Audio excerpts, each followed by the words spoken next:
of business. Start again. Approval of the May 20.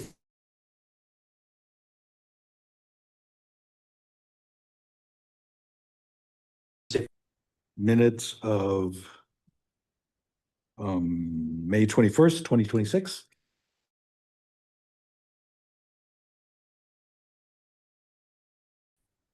Okay.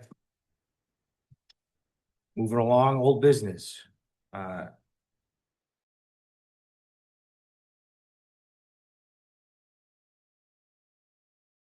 93 East Main Road, tax assessor map 34, lot 24. The applicant seeks a dimensional variance to construct 26 by 36 garage in the rear setback. And I believe that is going.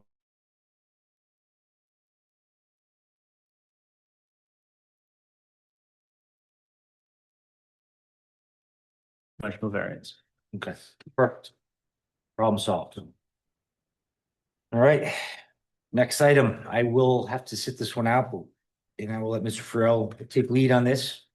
So I think go for it. Okay. This is a continuation meeting. Alfred Sousa, applicant and owner of the property located at 0 Bayview Avenue, Prudence Island, being tax assessor's map 84, lot 49, seeks a dimensional variance to construct a new dwelling on a lot not fronting on a public street. Can I just, before we start, can I just note for the record, the reason the chair and I believe Ms. Horowitz are sitting this out is because this was a continuation and the law requires that only parties who have heard the first part of the hearing can continue on and vote on at the second part of the hearing. So it's not a conflict issue. It's just a prior attendance issue. And so the members voting on this application will be Mr. Malik, Mr. Kelly, Mr. Lorenzo, and myself. May I see one thing before he starts? Excuse me, sorry. Understanding today could be a long, I don't know if it's a contentious subject or if it's gonna be drawn out. We ask that, if we want everybody to speak, but if, try not to reiterate other, statements, agree with, and keep it as brief as possible, but get the point across. We have a full agenda tonight, so we're hoping to, see everybody through, but we do have a hard stop at 10 o'clock. Thank you. And there's no need. We have the record from the first hearing. So if anyone has something that was there, you can certainly reference that, but don't feel you have to go through the full recitation. So we'll beginning with, can you state your name and address for the record, sir? Thank you, Mr. Chairman. My name is Attorney Matt Chappelle. I'm here on behalf of Mr. Sousa, who stands to my right, with the law firm of Chappelle and Chappelle at 171 Chase Road here in Portsmouth, Rhode Island. To that note of the first two meetings, I'm not going to stand here and regurgitate everything. I'm not going to go over really the proposal. Everyone knows what's proposed. From my understanding is that this was continued from May to address certain concerns that the board and the abutters had with the road and the construction and maintenance of that road, as well as some drainage issues. All right, so what I can address is what Mr. Sousa has done since that meeting at the request of the board and the abutters. Based on those requests, he did meet with the technical review committee after the May meeting. That committee, as you all know, involves the planning board, the fire marshal, as well as a representative from DPW. The proposed road was introduced to them, and based on their recommendations, the specs of that road have been set. It has to be a 20-foot road. It's going to allow for emergency vehicles to be able to access the road, and there will be swales on either side of the road to address the drainage. Aaron, if you can pull up the swale information that was presented.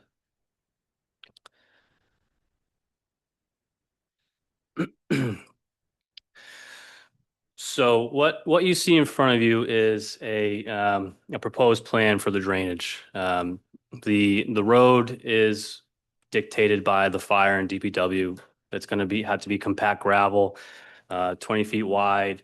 It has to again, be able to have access for emergency vehicles, ingress and egress to and from the property. But what this goes into further detail about is the drainage involved in that road.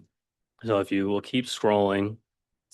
So this shows the lot and where the road is proposed, as well as the locations of the swales that are proposed to be placed on either side of the road.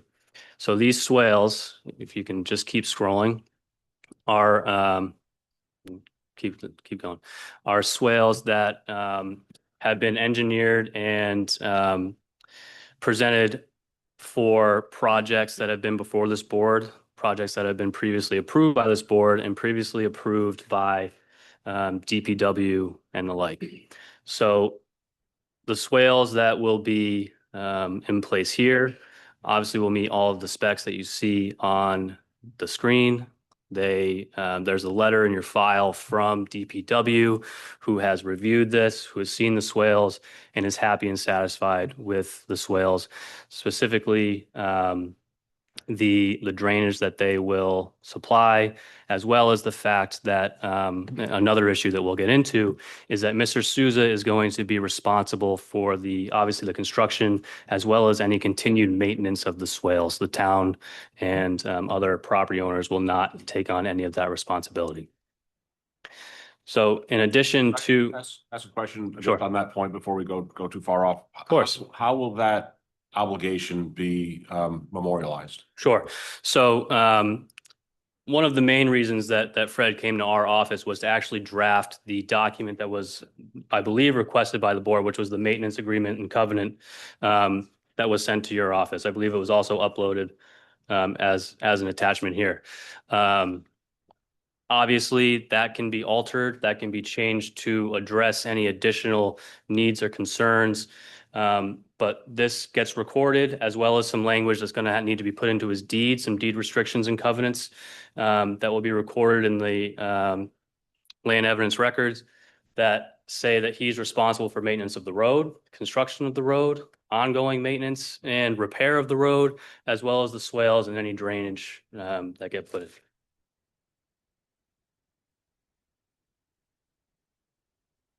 All right.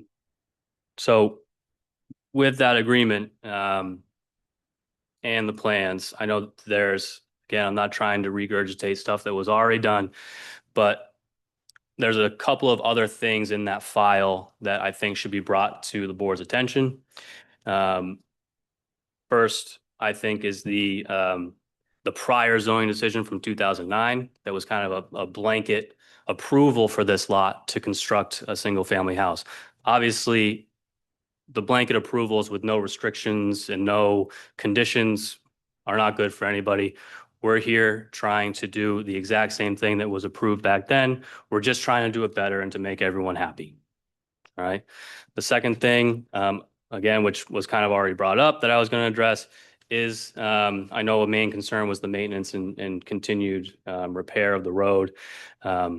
Obviously, Mr. Sousa knows that the construction, every aspect of this road is going to be his responsibility. If down the line, I think that document says that some other lot is granted that needs access to the road, then they'll become a homeowners association and share maintenance of the road. But that's just lawyer thinking for down the road that no one really needs to be concerned about right now. And then finally is again, those swales. So that's a bit of an illustration of what the swales look like. These are swales that were engineered for other projects that have been approved by this board, and that anything that gets put into place on the side of this road will obviously meet all these specs, will be inspected the entire way. No permits will be granted unless obviously the first step here, which is the road and the drainage, meets the satisfaction of DPW and anyone else that inspects it. I know there's a number of people here that want to speak. We'll try to keep this part of it short, but I'm happy to address at this point any questions of the board, or if we'd rather let people speak and then address certain concerns. Any board members have any questions? We can't vote, we ask questions. Yes. I have questions, Mr. Chairman. Sir. Thank you. I feel like I'm playing golf without a golf ball. I don't know. I see swale plans. You talk about, you see drainage plans, but I want to talk about what I don't see. What I don't see is what this road is going to look like. No one has shown us what the road is all laid out. I was there yesterday and I personally experienced something that left me in disbelief about what the road looks like. It's a jungle in the middle of the forest with at least 20 mature trees. I think one of them George Washington touched.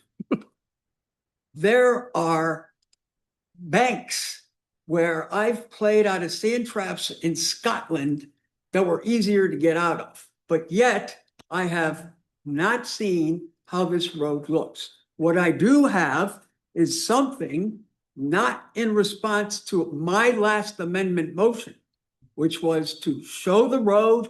Our chairman wanted to see the road, specifically said that to your client. Understood. We didn't get that. We got swales. You say swales were prepared by an engineer. I don't see the name of the engineer anywhere on these plans.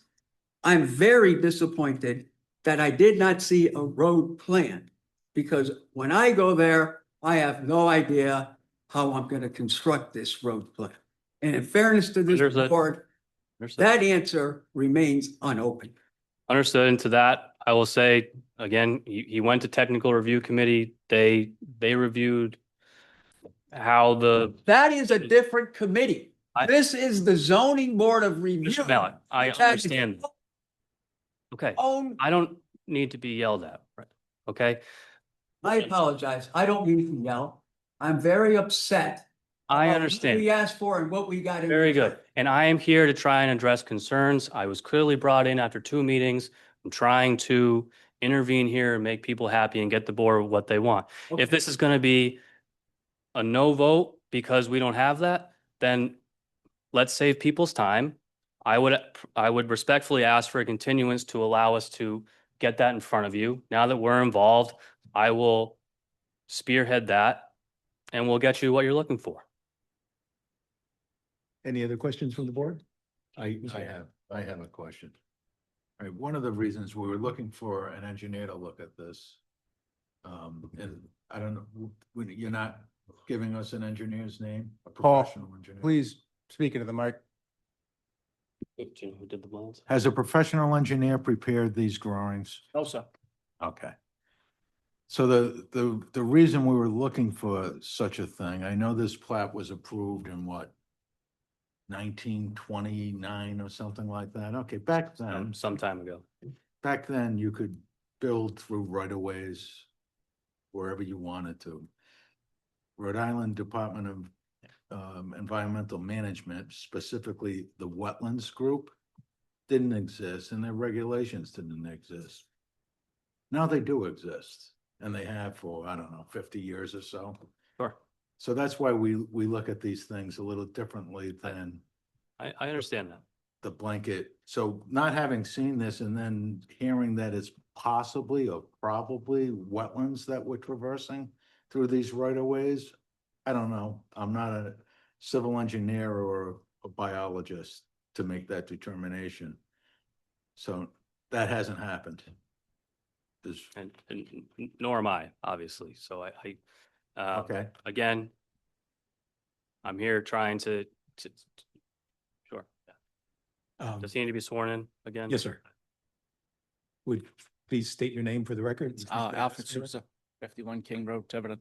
And you promise to tell the truth? do. Perfect. Continue, Yes. sir. I just want to address the board. I understand you may be disappointed what we're looking for there. And we have engaged a professional engineer. We engaged a professional engineer for the survey with Mount Hope Engineering. And, they've kind of stepped back from the project because they were harassed on site and declined to work further on the project with me.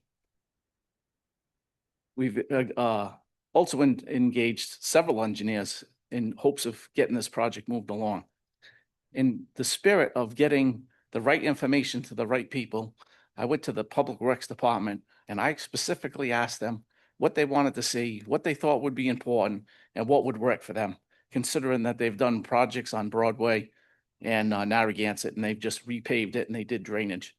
And the drainage plan essentially mimics what they did along Narragansett Avenue. So it's not without research, and it's not without malice, and it's not with trying to be deceptive. It's being 100% transparent. As when I brought that to them, they told me specifically that they saw no problem and that they thought that what I proposed would absolutely take care of what was going on over there.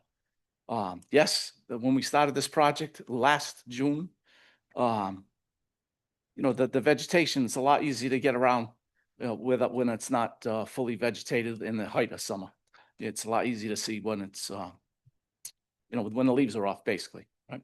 So we're not here trying to pull a fast one. We're not trying to deceive anyone. We're just trying to get it done, right? And when I went to Public Works, they agreed that the scope and size of the project and the amount of drainage that I proposed, they were in agreement, and they wrote a letter to that effect. And that's basically what we're here trying to say. And I apologize that on page 1 through 6 should have been 1 through 7, and I did have a cross section of the road, what it should have looked like, and I apologize that it was not in the packet. A huge question. Thank you. I guess I got a few questions as we went through just to kind of summarize, but so when is the last time, I don't know if you'll answer this, a paper road like this was now developed? Like, is there been a circumstance like this in the recent past, or like when is the last time? I would have to look into that more. A development to this extent, I don't know. Typically, I mean, you guys sit on this board, typically people, at least from my experience, applications come on a paper road, and more times than not, I would say, the variance to build on a lot without frontage is granted with reasonable conditions, which is all we're asking for here. I would, and if the continuation is where we're going to go here, I will certainly have more information on whether or not a road to this extent has been developed.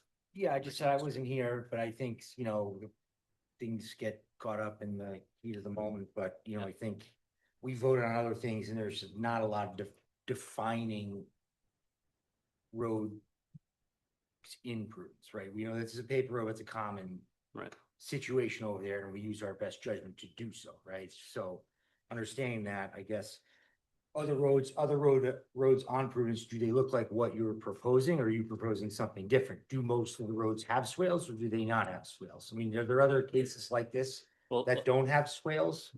Well, like you said, when he met with DPW, who just did certain projects out on Prudence on Narragansett and Broadway, this information was taken from those projects that are swales and drainage that they have used on the island that almost mimics them. Yeah. So, Which I understand that. Just had a couple inches of rain this past week, right? This weekend, we all know we saw it come down in buckets. And drive down Narragansett and every other street, that has typical gravel washout. And the town went in, took a backhoe, pushed it back up, flattened the roads, and we went back to living on Prudence Island. And, the character of Prudence Island is not Portsmouth. The character of Prudence Island is, we like it because it's a little rough. We like it because we're stuck there. We like it because we count on our neighbors when things are down. If the power goes out, we miss the boat. That's life on Prudence Island. That's why we're there. Right? And that's all I'm trying to do. I'm not trying to make it a super highway. I'm not trying to make, if I could have a 10-foot driveway with and have it wander through the woods and not cut a single tree down, I would absolutely love that. Well, that's not what I'm just trying to establish, the basics of, you're not the first person to do this, right? And I'm not in the decision saying this is, but you're not the first person to do this. We all understand when you buy out there, the unique circumstances of the lot lines, the streets, right? This is not the first and last paper road. There's minimal paved roads, right? It's been okay in the past and it doesn't seem to be okay now, but we understand water mitigation is a big thing. I'm in the construction industry. you know, at the very basic level, if you have a road, the rain's gonna fall straight down onto it. It's not in, you know, yes, it's gonna go to one side, but when we say, do we have engineering? You know, nowadays, yeah, we can get a professional stamp. They're gonna take that drawing right there that says typical, and they're just gonna write his address on it, or they're gonna keep typical and they're gonna give you a plan that probably has somebody's information on it, because lately it's just a copy and paste feature of what I've been finding on all engineering. So there's a typical, and that's what that says. I think there's only a benefit, I think, to doing that for all parties, right? He's not gonna get his road washed out. He's not gonna have an unhappy neighbor. I think, you know, do I want to understand how the road is constructed, where it's gonna go? You know, I think if that's something that you can work through, is it community or neighbors is a good thing, but having, you know, reasonable access to a property, you know, if that wasn't allowed, then that kind of should have been brought up when you purchased it or somebody sold it and say, I want my money back, I can't drive to my house. So I think, you know, it seems like it's, you know, it's a sticky situation, but, you know, being in the industry, you're doing your best to try to mitigate and be a good neighbor and to use your property. Unbuilt, you know, underbuilding under a, you know, road is not gonna be in your benefit. You probably put 10, 12, you know, 8 inches of gravel down and loose stone on top to really compact it to get this, to kind of bind it and to not create runoff, you know? It's the guys that go do their own thing. You know, I believe you're familiar with true work and site work. I mean, it's all in the, you know, it's a typical road construction, you know, it's what's under these. So I would say, you know, if you get a cross cut and you have the typical road construction, I think, you know, nobody wants to do things 2 or 3 times. It sounds like an acceptable proposal. You know, I would assume you can't do it if it is wetlands, you would know about it, or if it falls within CRC jurisdiction. So I think, you know, this could be should be an easy conversation of what works for everybody, and that eventually somebody else is gonna have to come up here and we're gonna have to use our best judgment to allow them to put a road through a paper road that's been there for 100+ years, that, like around Portsmouth, when I grew up, is way more developed than it was 30, 40 years ago. So would I like it to be how it was? Of course, but it's not. So we can do our best to preserve and in that, you know, work with people to get what we all want. And I hope, you know,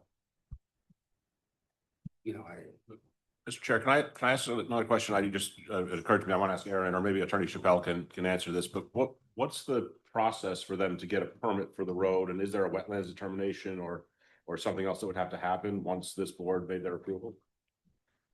So we would have to have an engineer come and locate the road before we start putting a road in. We couldn't just obviously start cutting a road in. document, right? So they're gonna have to Right. document if they find something, normal protocols if you find, right? Because it's you're kind of exploring, but this is what we think the best avenue is to get into the site with, you know, after he works through the neighbors or budding, you know, parties, and what makes sense, you know, there might be an easier way, a harder way, but what makes sense to maintain the integrity of the road, it's got to be documented, you know. I would assume just like anything else down in the town, it's documented, it's done in a certain way. But I guess my question is, it's 2 parts. One is it's a public, it's a right of way. So who applies for that permit? It's a paper street. Owned by- It's not yeah. owned by the town. The town's not going to accept that. It can, you know, it can be a condition that DPW does inspect it to their satisfaction. But it's a private way. It's not, like I said, it's not owned by the town, so it's not to their So specification. let's take that one step further. You're talking 400 feet and 100. You're talking about the town not owning it, and therefore title would be vested halfway to the midpoint on the butters on each side of both roads. Follow? Well, I'm not sure that's accurate, because I don't know who owns it today, right? You know, whose private right of way is it? It's not all his. He only owns a lot, which is less than the. And it's a marked paper road on the Yeah, original that's plan. what I'm saying. That's a, I mean, it's- No, I understand that. I'm just thinking as a practical matter, we have questions about the details of the road. I would understand why they wouldn't want to do that design work without knowing they're gonna get an approval from a planning board. You don't want to keep throwing money at it if you're not gonna get I approved. get that, yeah, You know, but it's kind of like building a house. I'm just trying to set- Plans, you get a price. If it's Yeah. $2 million, you only have $1 million. I'm just trying to set the expectations for the board as to what's reasonable to look at this point versus what, may come. I would say standard road. Later in the what's process. Acceptable standard road condition, right? If you said, hey, we're gonna build a road, well, what's the spec for building a Yeah. road? I mean, But that's my next, that was the Yeah. first part of my question was, so who applies for this permit? We don't have specifications out in Prudence Island. Hmm. There are town-owned roads on Prudence Island that they have specifications for, but not, these are all private ways. This is why we have a dimensional variance for not fronting on a public way, Yeah. because it's not public. so you guys get approval from the owners of the right of way that own the That's- right of way? That's what I'm I think so. fascinated by this question because then at what point does it trigger a wetlands So why are delineation? It's almost like just ask your neighbors if you're gonna have a. Which obviously is gonna be a more difficult, question, right? There's opposition. yeah, I guess Attorney Chappelle is really the one that has There's to answer this. opposition about. Well, no, but how, so how did they do it last time it was done, right? That's a Let's great just go question. back to how it was done, because it was fine when it was done like that. Everybody bought land assuming this is how it's done. So we don't need to reinvent the wheel. So this is how it was done. What is acceptable today? You all bought land assuming the same thing he's trying to do.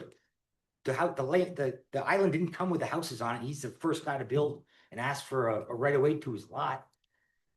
Right? Mr. It's not Chairman, I think fine. Can the I speak? papers, You weren't at, this is excessive. There were no improvements on this right But of way. it's a build, it's like. There's been, and it's 500 feet. Well, hold And on. it's, Is there's this, is this been a, no is it a taxable improvements. lot? Is it a taxable buildable lot? it's a tax lot. It has approval for a septic. It's So a, if you can do that, you can't have both sides. You can't say, we're gonna take all your taxes. We're gonna spend the money, we're gonna let you design on-site wastewater treatment, but you can't build on, it, right? How can you say that? You can legitimately, in a right minds, say, hey, no, you can't do that. Guaranteed, they're not the only one to do it. So we're gonna have to apply logic here. If I could say something, but. Sue's been. Go ahead, Sue. Sorry, Yeah. because there's no proper address, I can't bring it up on the web GIS. Can you show Sure. me on web? It should, on that, it should be, I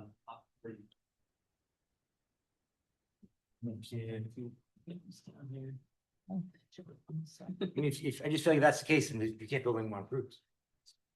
No, well, they're looking at that. I don't think that's really what I'm suggesting. It's. I'm just. Yeah, saying, it's- like, it's- Let's go extreme now, but- like, we're gonna. But I'm just thinking through the process because this board's obligations may be different if their approval is the last approval, right? They may want to see something more in terms of the road, but if there's permit process down the road where things like wetlands and other design requirements will be taken into account, then. Yeah, I mean, the wetlands thing, I think take care of itself, because there's significant fines if there is a wetland, so if you meddle in that, there's thousands and thousands of dollars. So I mean, it's almost like. and again, an engineer needs to be I involved would to concerned mark about the wetlands road. If you wanna. Yeah, right. So You know, if you wanna dig in the wetlands, then you're gonna get fined, you have to rebuild the wetlands, it doesn't accomplish. Yeah. But typically that would come up with a site plan and a permit in the permitting process. And that's where I'm getting confused is who is applying for that permit and who's responsible for the engineering and the wetlands delineation. Yeah, right. You actually can authorize that. Right, because if it's a black hole, then, when does that come up? I think barring done properly, sorry. A question for the lawyer, can we request civil engineering drawings as a condition of approval if that's the direction we go? Is that? Yeah, you can set the standards for this road. You can ask for review of those things before, as a condition of approval. You can ask the staff to review it. You could ask for it to come back here with that. I think there's a reasonableness question that the chair is bringing up. We don't want to set a standard and then we would be obliged essentially to do that with a 20-foot road and everything else, Yeah. right? So maybe you don't want to buy into that whole scheme, but yes, you can. If you look at the approved April minutes, there Yeah. were a series of amended motions. I made the last motion. I'll read you how it read after there was back and forth with the applicant and the board. Mr. Malik amended the motion. He made a motion that this matter be continued to May 21, 2026, zoning board of review meeting with the condition that the applicant submit through the board plans from engineering, which address what he wants to do with the road, how he will go about it, What factors should be considered by the board when addressing the neighborhood and the objections that were raised during the meeting by the neighbors? Seconded, Mr. Kelly. Yeah,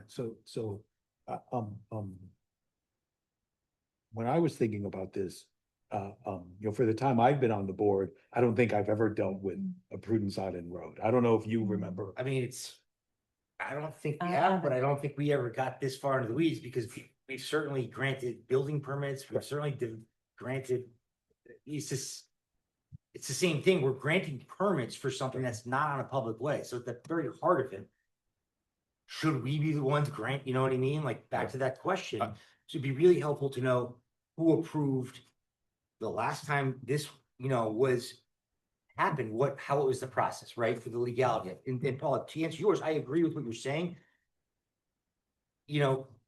Truth, right, wrong, different.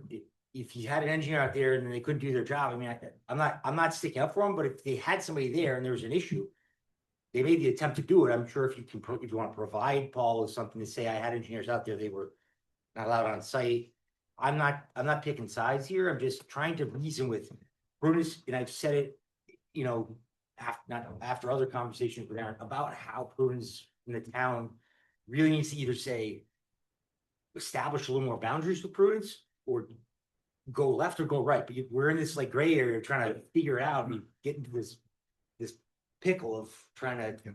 And really, it's for the benefit of the applicants, right? Because not just in this case, but in any case, I think I said this is the first meeting that I came to as town solicitor. I said, these are incredibly appealable decisions, right? There is no way for you to vote and frame the decision in a way that the neighbors could not appeal it because we're whistling past the graveyard on most of these, right? Yeah. So if I was in the applicant's shoes, I would want to cross all the T's and dot the I's and then do that again.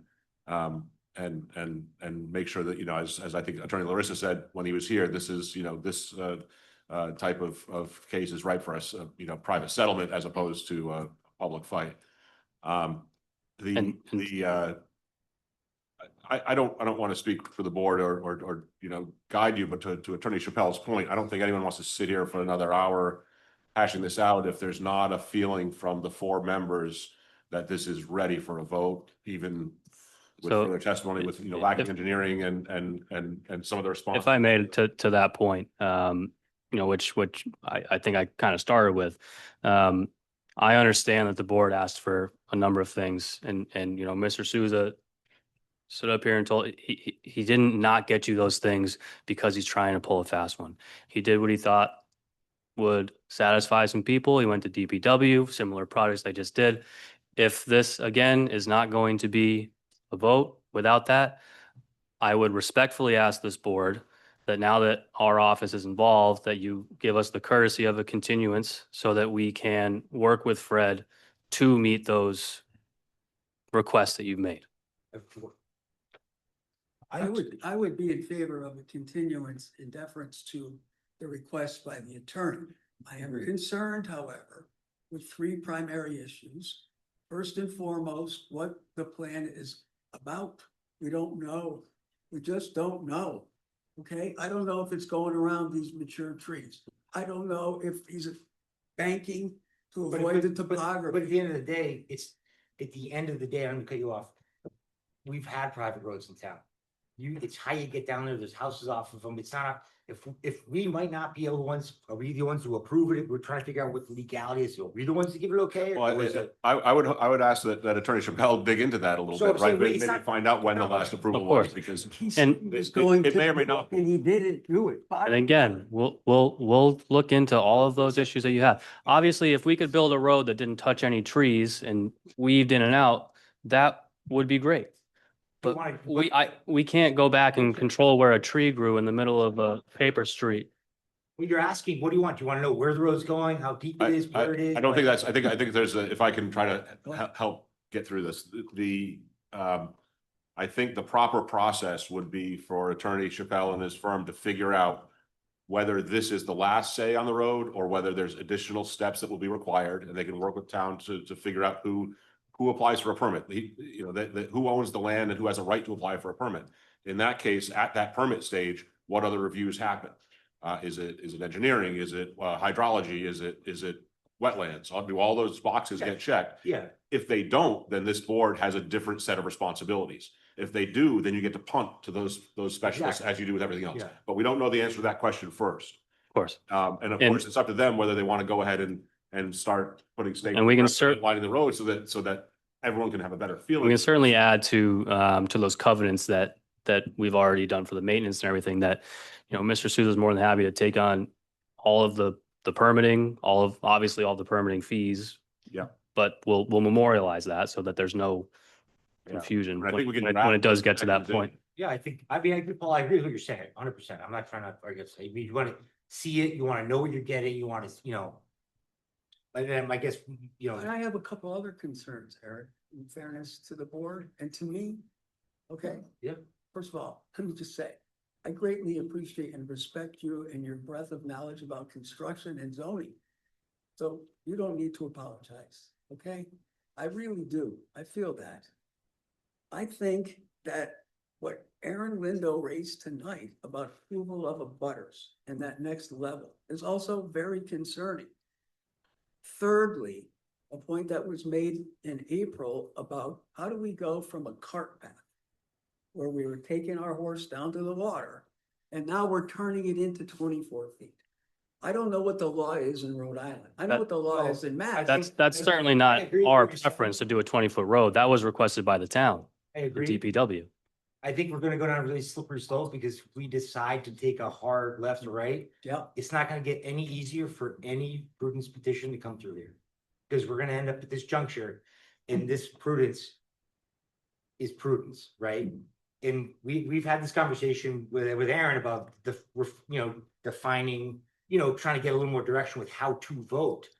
And I believe if we take that hard, like, how do we come from it's how do we get from a horse and buggy to now we have automobiles?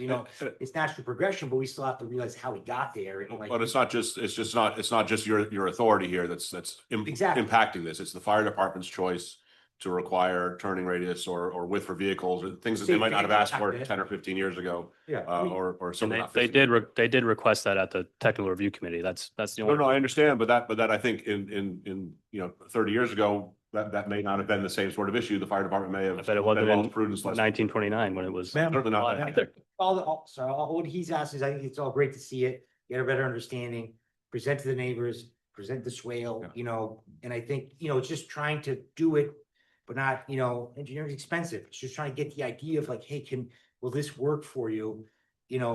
But I think, if we start defining how we're making decisions, it's not gonna make it easier when we use our logic.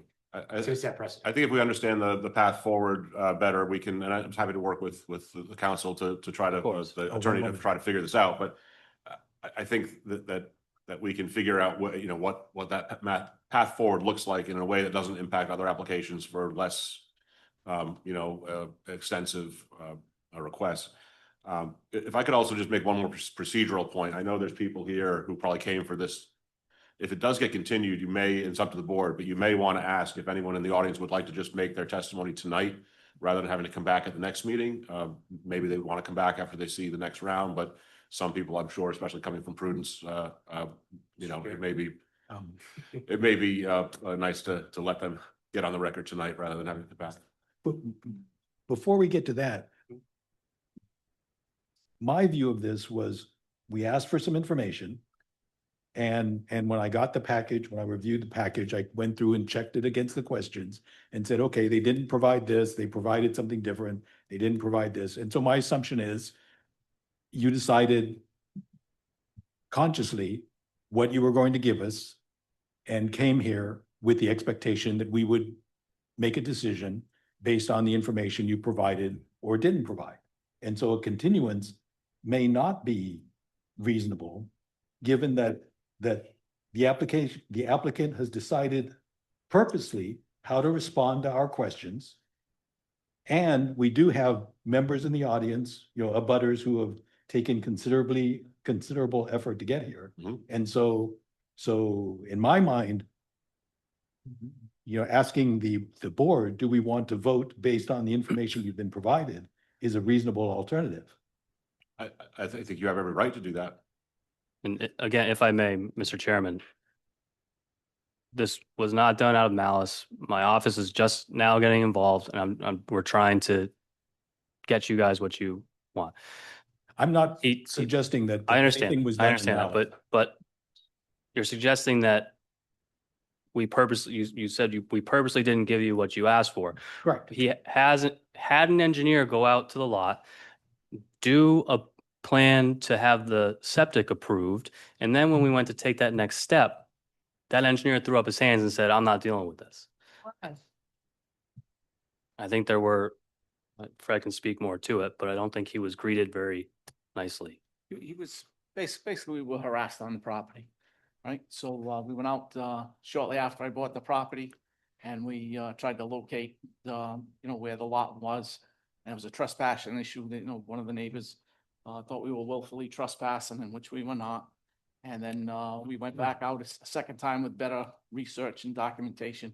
And, Mount Hope Engineering put center line stakes out, and Mr. Malik, I appreciate you taking the time to go out there. I wish I had known. I would have pointed out a few things that would have made things clear for you. Absolutely difficult, especially when you're not familiar with the island as much as people were there often. So we have a center line, but the center line like that line is off a couple, 3 inches. Can we say exactly where it was? No, but it was for informational purposes. So we had a good lay of the land. We had a good lay of the topography. And we were kind of right off the project. So when I asked him to come out and continue the survey work, he declined. I said, I'm not going up. I'm just not doing it. And again, since May, it's not like he just drew these on a sketch pad and said, let's see if we can get away with this. He went to the technical review committee. He met with DPW. He met with the fire department. I mean, he's taking steps. 4 separate engineers. Correct. He's taking steps to make everyone happy. Correct. And And I think to hold that against him at this point, I would ask you not to. I'm not Obviously. suggesting holding anything against Mr. Sousa. The point that I'm making is my position coming into this was Mr. Sousa decided what to present. And Again, I understand that, but it's with a not, construction background, and it's very possible, as Mr. Raposa pointed out, due to the cost of what we asked for, you may decide that you're not prepared to do that prior to an approval. So that very well could be. I'm not suggesting malice or Understand. holding anything against anybody. I'm just suggesting that we have your response to our questions, and voting may be the reasonable option as opposed to continuing. Okay. Sir. So you have made the attempt to have an engineer, right? Right. You got the approved wastewater permit, Right. and how much does that cost? I was, about $4,000. So I understand, and we're just having a conversation, but I feel like, I'm not as familiar with Prudence, but it would sound like if roles were reversed and somebody spent $4,000, probably should at least give me, I've done it before, give him a chance to present his whole case and then vote on it, and just not let him throw 4,000 out the window, because I would assume the next opportunity for him to present would be is it a year, or is it so really there's no other opportunities he's got to present to get to his property. So I think, in all fairness, and if it was me and we're taking his word that he attempted to have an engineer out there, I think we're all having a tough time navigating this. Well, I think there was a survey and there was a problem about the survey. I don't know if there was an engineer who was consulted, Mr. Sousa and Mr. Chappelle can tell us. Did you actually approach the engineer? Who was it? And was there a discussion about road plan with the engineer? Mr. Chaplin with Mount Hope Engineering was originally going to do the entire project. I see. Once he did the septic work and what transpired out there, he respectfully decided not to do it. Can I ask a quick question? Yes, sir. Jim? my big question, which was a question from the last time we spoke on this, was having an engineer look at go out there and look at that. He would have to make a wetlands determination, or he'd probably bring a consultant with him if he thought. There isn't? Okay. I think typically that would have been flagged when he did That isn't, initial I work. don't know where you're getting that information, but I'd have an engineer look at it for what's there now presently. Of course, and obviously, you know, if the board gives us time to have an engineer come out, that's obvious, that's of course going to be part of his work purview to mark any potential wetlands that are out there. I think that's Yeah. more than fair. Aaron, is it reasonable for me to ask the applicant if they would like a continuance? I think they've already expressed that they would. Okay, I can read a room. I would respectfully ask for a continuance if the board is so inclined. I understand there's a lot of people here that I'm sure want to speak tonight. And if we are granted that continuance, any engineering plans and everything, any plan moving forward that we do will certainly be shared with them. And we can meet I and ask go over for those. a butter and interested party comments? Absolutely. But I would just, as I said earlier, thank you.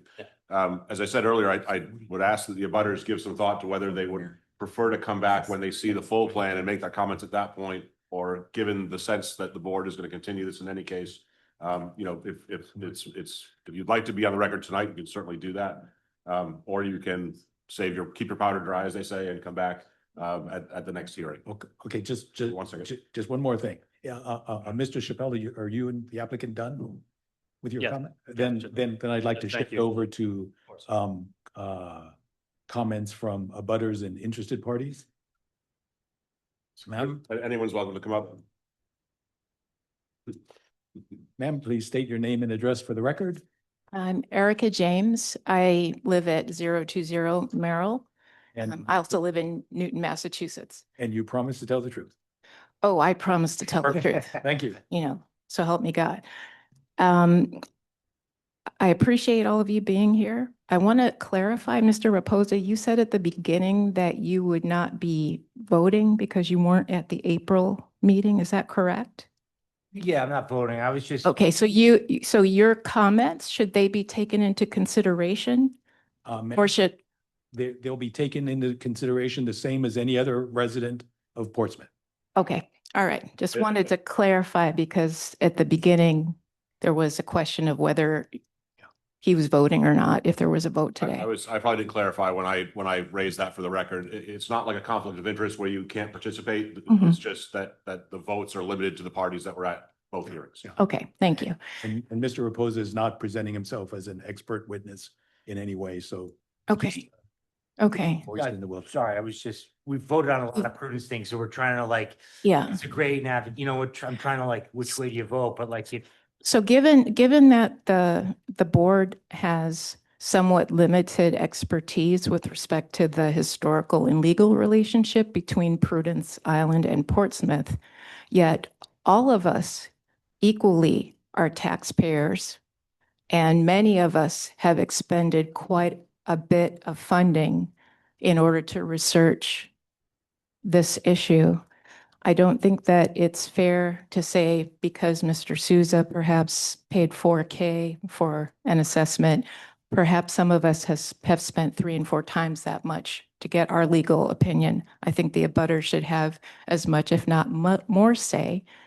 And abutters more than likely, if this is not a public road, if you're now concurring that it is a private way that Portsmouth has no jurisdiction over, shouldn't it be all of the abutters equal say as to what happens with that road, or perhaps the proportion of the land that we owned, which abuts the so-called paper road? Maybe that should be the weight of our decision in terms of what happens to its future.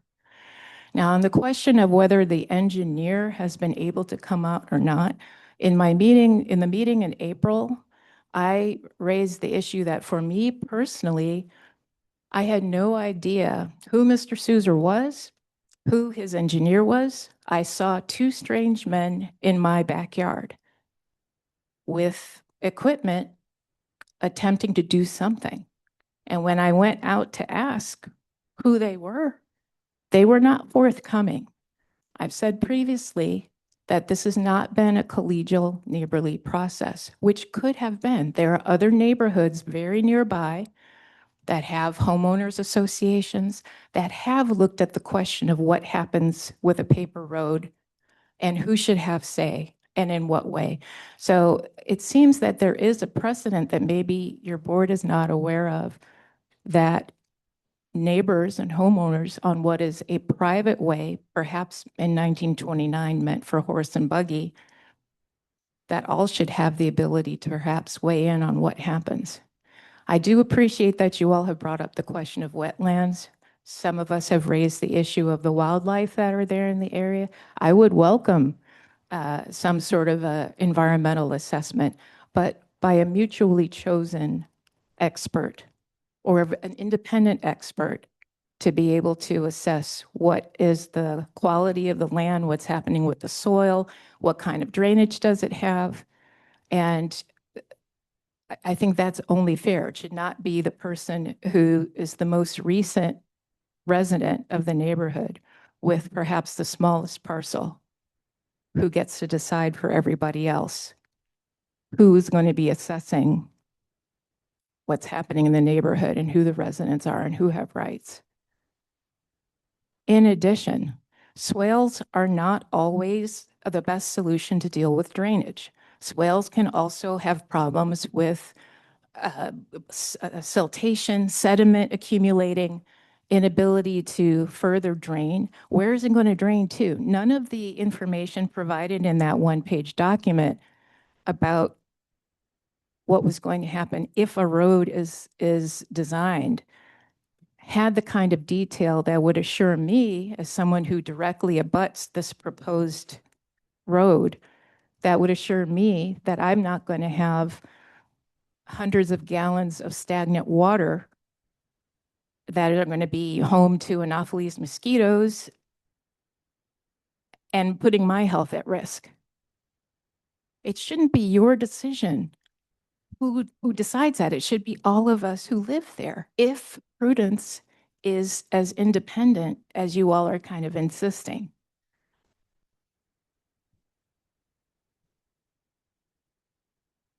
In addition, it's not clear to me that you all have the historical and legal right to even weigh in on the question of a road as a zoning board. Aren't you all just supposed to be deciding on the question of whether a parcel of property that doesn't meet the standard size-wise to have both a septic and a water source should be granted, regardless of the fact that there's not a formal access to it at present? And who's to say that a road is the best means of guaranteeing access? What does access actually mean? Is it going to be a pathway that someone can walk on? Is it going to be a driveway? But why do you guys decide that? I thought your purview is just the variance. I'm throwing these questions out. In addition, I did not pay for the surveyor who put the markers in the middle of the proposed right of way. Again, I would want an independent surveyor who's qualified, certified, but that all of us agree, okay, yes, we accept that person to come and determine any boundary markings. We as residents are not sure that we have 20, 30 feet between where our property ends and the next begins. In addition, shouldn't this all be going before the planning board, not the zoning board? Finally, you guys should come and visit. Come and actually see what we're talking about, rather than making rash judgments from the perspective of, well, a property owner should be able to do X, Y, and Z. That may be true, but does Mr. Sousa's rights as a property owner outweigh everyone else's who's been there?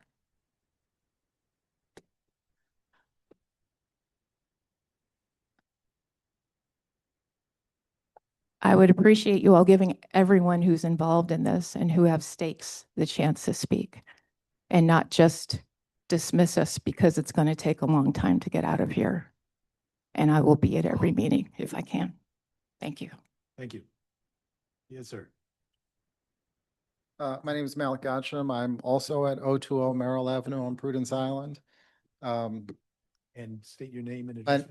I just did. My name is Malik Gotcham, and I do swear to tell the truth, the whole truth, and nothing but the truth. I just wanted to make a few points. Number one, there is no right to have your case heard 3 times at 3 consecutive hearings of the zoning board. This is not a criminal trial. You don't have a right to an attorney before these proceedings. It doesn't matter if you were late getting to your attorney. There's no right to have legal representation at these hearings. There's no right to force the abutters, all of them, to come off of the island 3 times, have people spend the night in a hotel, have other people drive up from an hour and a half away to have a case was heard. Conditions were set. I would urge the board to deny this petition. A condition was set at the last meeting. It wasn't met. That's it. It's clear that this relief, if granted, would change the character of this community in a significant way. Nobody is disputing Mr. Sousa's right to develop this property. Nobody is disputing that he might have an easement to access his property. But what he's really seeking here is the imprimatur of the city to build a basically 30-foot wide road that's going to cut a hole through 400, almost 500 feet of a community that historically has been just virgin land. And that's it. That's a major form of relief to grant. And I don't think he's met the bar for it. And now I don't think you can insist that the abutters come back for a 3rd time at the apple. He can come back in a year. He can develop his study. He can do what he wants. But I think that this petition should be denied at this point. A court may have to decide what is an easement in this case. But it's not a kind of decision that I think can be made by a zoning board. A zoning board cannot design a 500-foot road that's almost 30 foot wide. And does it have swales or does it not have swales? Does it go left or right? Does it access Hornbein and Bayview and Narragansett? I mean, these just aren't issues for a zoning board. We'd be happy to talk with Mr. Sousa about a way in which to resolve this matter, but I don't think you can unilaterally create a road association, which is what this covenant that he's put into the record today, which is a covenant between he and himself, not between he and the other abutters. I don't think you can just unilaterally create a road association. So, you know, to answer the town solicitor's question, whose property is this road? Well, there's only 2 options here. It's either town property or it's private property. And it's clear it's not town property. So whose property is it? It's clear, it seems to me, that it's the abutters' property as a whole. And they would create a road association to decide how this road is created and how it should work. But that's not what this petition is proposing to do. And for that reason, in addition to all the others that I've laid out, I think this petition should simply be denied at this time. You can come forward in a year and try again. Thank you.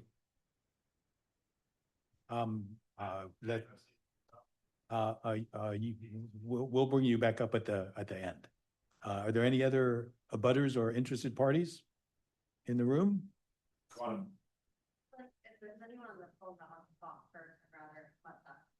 Okay. Is there anyone online who'd like to speak?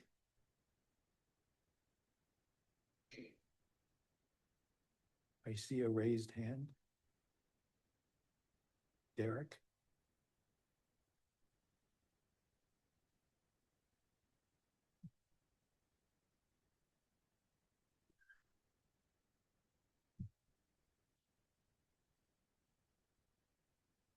Hi, this is Derek Williams. Can you hear me? Yes, sir. Can you please state your name and address for the record? Derek Williams of 032 Ross Ave, Prudence Island, Rhode Island. Sir, go ahead. Hi, my name's Derek Williams. I'm a lifelong islander with family ties to Prudence for generations.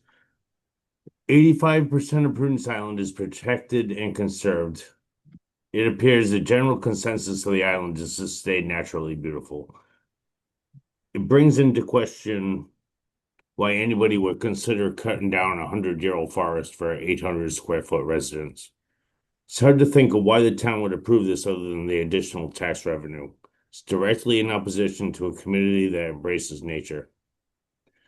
Feelings and opinions aside, looking at this project objectively, it appears problematic.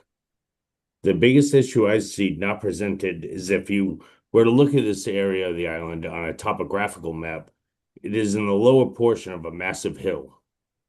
If you were to see this area in person, you could see it as just one long hill. The area proposed for development is full of mature trees, various plants, and natural growth. It is naturally absorbent and converts all the runoff water from the hill into groundwater. Diverting this water could be detrimental in many ways. It feeds the surrounding neighbors' wells instead of just funneling it into the already problematic Narragansett Ave. The road is already prone to washouts. It currently has drainage structures that cannot handle the runoff as of now.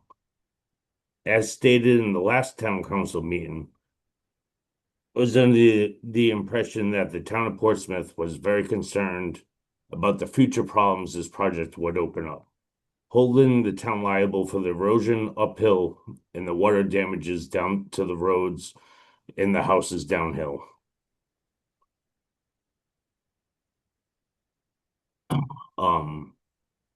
It was to my understanding approved engineered drawings would be submitted to alleviate all potential future concerns and to hold a third party accountable for any future mishaps created. Upon reviewing the submitted drawings, they lack any engineering stamp. Having worked in the construction industry for 20 years, these drawings appear to be of the cocktail napkin variety. Regardless of all that, I believe what these drawings are omitting is the area being proposed for the road is on a hill. The calculated water runoff seems to be only that of the square footage of the road itself and not the acreage of the grass uphill. The volume of the water runoff would be far greater. The proposed layout of the swale will funnel all the water to a single point on Narragansett Ave, resulting in a washout of one of Prudence's main roads. In summary, these are not what the board asked for, and with a lack of actual civil engineering, these plans are just a recipe for flooding, washout, and possibly a landslide. Thank you. Thank you, Mr. Williams. Or anyone else in the room? Ma'am? You're up.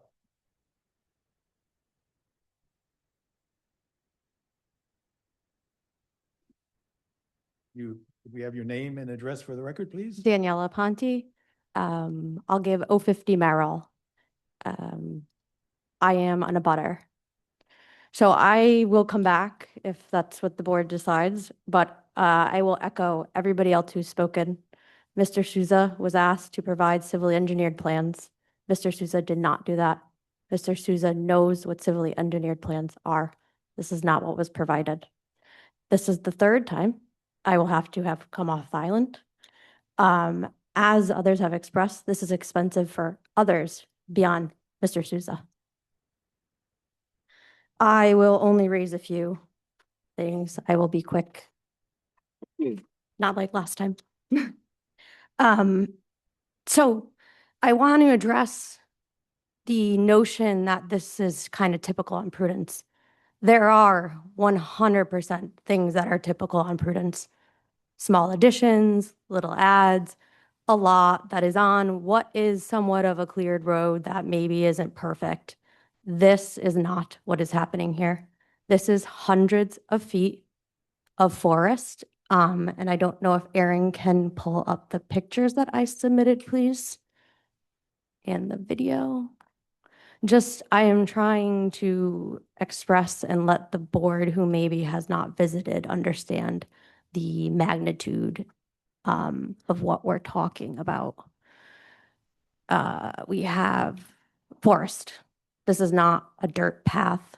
This is not even a cart path. This is undeveloped, virgin, raw land, all of it, all 400 feet and all 100 feet. So I do appreciate the chairman's prompts and questions to think about where the line is drawn here. And the reason you have Prudence Island residents here and expressing concern is because this is not a typical situation on Prudence. That's why we don't usually come bother you guys. And this is one of them. As far as kind of who owns the road, I will reference, so I own the abutting property. I also own a property at 07 Longview, which is where I currently reside. We have a road maintenance covenant, which is what was copied and or submitted. If you read that covenant for the High View plot, the individuals who are part of that road maintenance covenant are the owners of the real estate, and you can read that, the real estate of the lots that touch and abut those roads. That's who's part of that. All of those people who have ownership abutting the road agreed that they wanted a road, agreed to a covenant, and it's on record, it's been signed. That's not the situation that is happening here. You have no abutter, no other property owner who is along that road agreeing to something like that. You have a single individual trying to propose a road maintenance covenant. I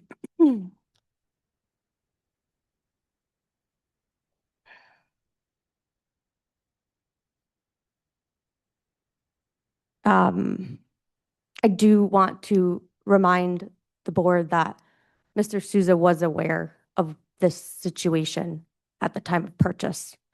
This was not confusion of what the lot looked like, what the road was, what was there.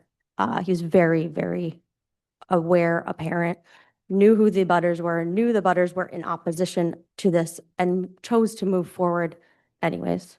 I will save the rest of this. I wholeheartedly believe that, in echoing everybody else, that this has been continued, that he's had the opportunity to produce what the board asked for. He has not produced that, and it should be denied at this point.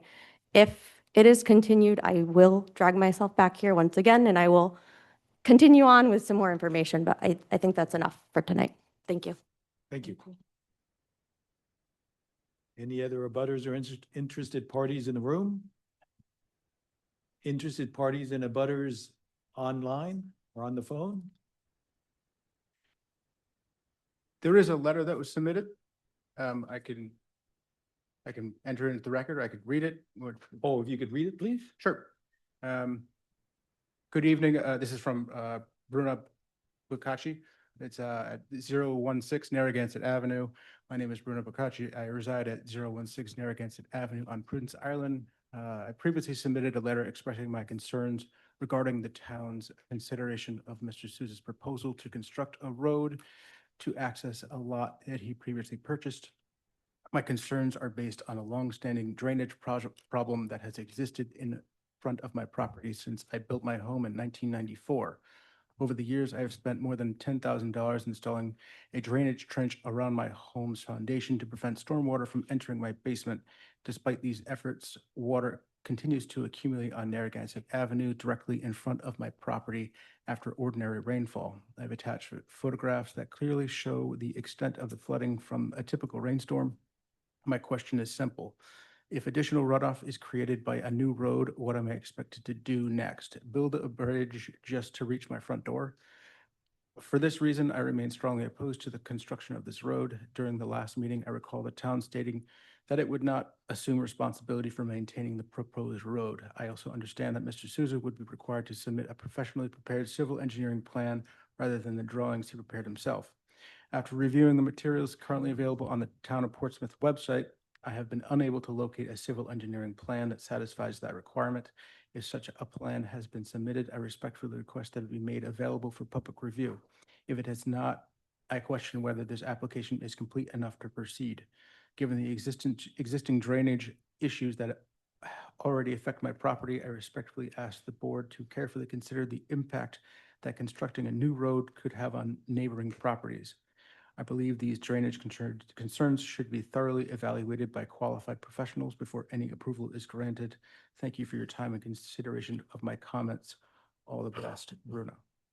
So that'll be entered into the record as an exhibit? Correct. Thank you. Any other comments from?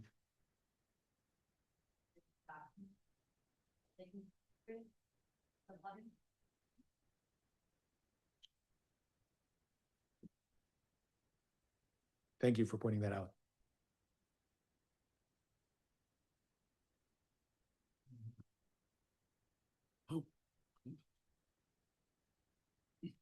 Is that Narragansett Avenue, do you think? Yes. Downhill. From the site. down. Very good. Any other abutters and interested parties before we go back to the applicant? I see none. Mr. Chappelle, Mr. Sousa? Thank you, Mr. Chairman. So I'll be brief. There's just a few things that were mentioned that I want to specifically address. First and foremost, there's clearly an issue with the 20-foot road going into this location. Mr. Sousa did not come in and say, I want to construct a 20-foot road to my lot.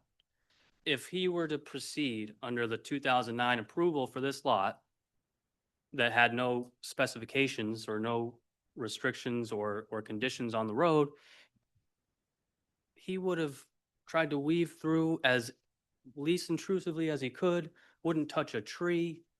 But because of the objections and because of the requests that have been made, we've had to go to technical review committee to then get DPW involved and the fire department, and now we are required to do a 20-foot. That was certainly not our choice, not his choice. So to say that he's, doing this and choosing to do a 20-foot road, I don't think is fair.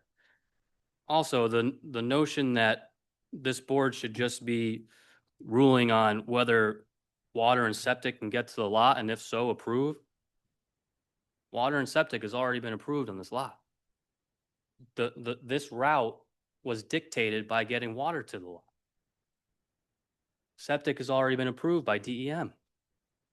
I mean, the issues that are being brought up, which I get them, I respect them, and if given the opportunity, we will do everything that we can to address them. But to point at the applicant and say that shame on you, I don't think is fair. I just want that.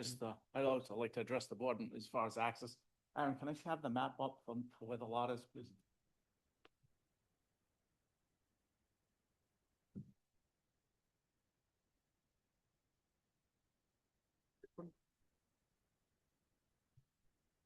Right. So if you were to follow Bayview north and to the intersection of Hornbein, right, the proposed road is running east to west there. That was the least invasive path that the water department suggested that they'd like the water line to come up.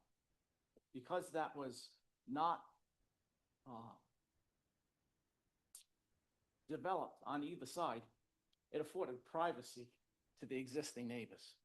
Because truthfully, and if we're gonna go down the road, it's much easier for me to come from Merrill down Hornbein, which there's not a single tree in the way, and we could clearly come down that. We won't take anything down. It's easier construction. There's no stumps to take out. It's less of a grade, and we can come down that way and then come through Bayview. So the reason we're even trying to come up from Narragansett was by the suggestion of the water department. It's not me trying to be a deforestation guy. I'm not. No. That was what they suggested because they would have better water pressure for Narragansett than you would from Merrill. So based on their suggestion, that's the route we chose. We can very easily come down from Merrill, right down the side, and not take a single tree down. So we really are not trying to be the bad guy. I am trying to stay in the woods and not be seen and not disturb anyone if I didn't have to. So there's two sides to every story, and we're really just trying to get it done. And if I had not had the conversation with Public Works and Technical Review, I would not come to you with that letter that was in the evidence that Aaron could read, and he could read that letter. That when I went to the Public Works and said, what do you really want to see there so I can have an intelligent conversation with my engineering group? I proposed the swales, just like they had done on Narragansett, that are working just fine. They're the ones that said, yeah, we're fine with that. And without that letter, I would not have come here. I would have resorted back to the engineers and continued with the plan.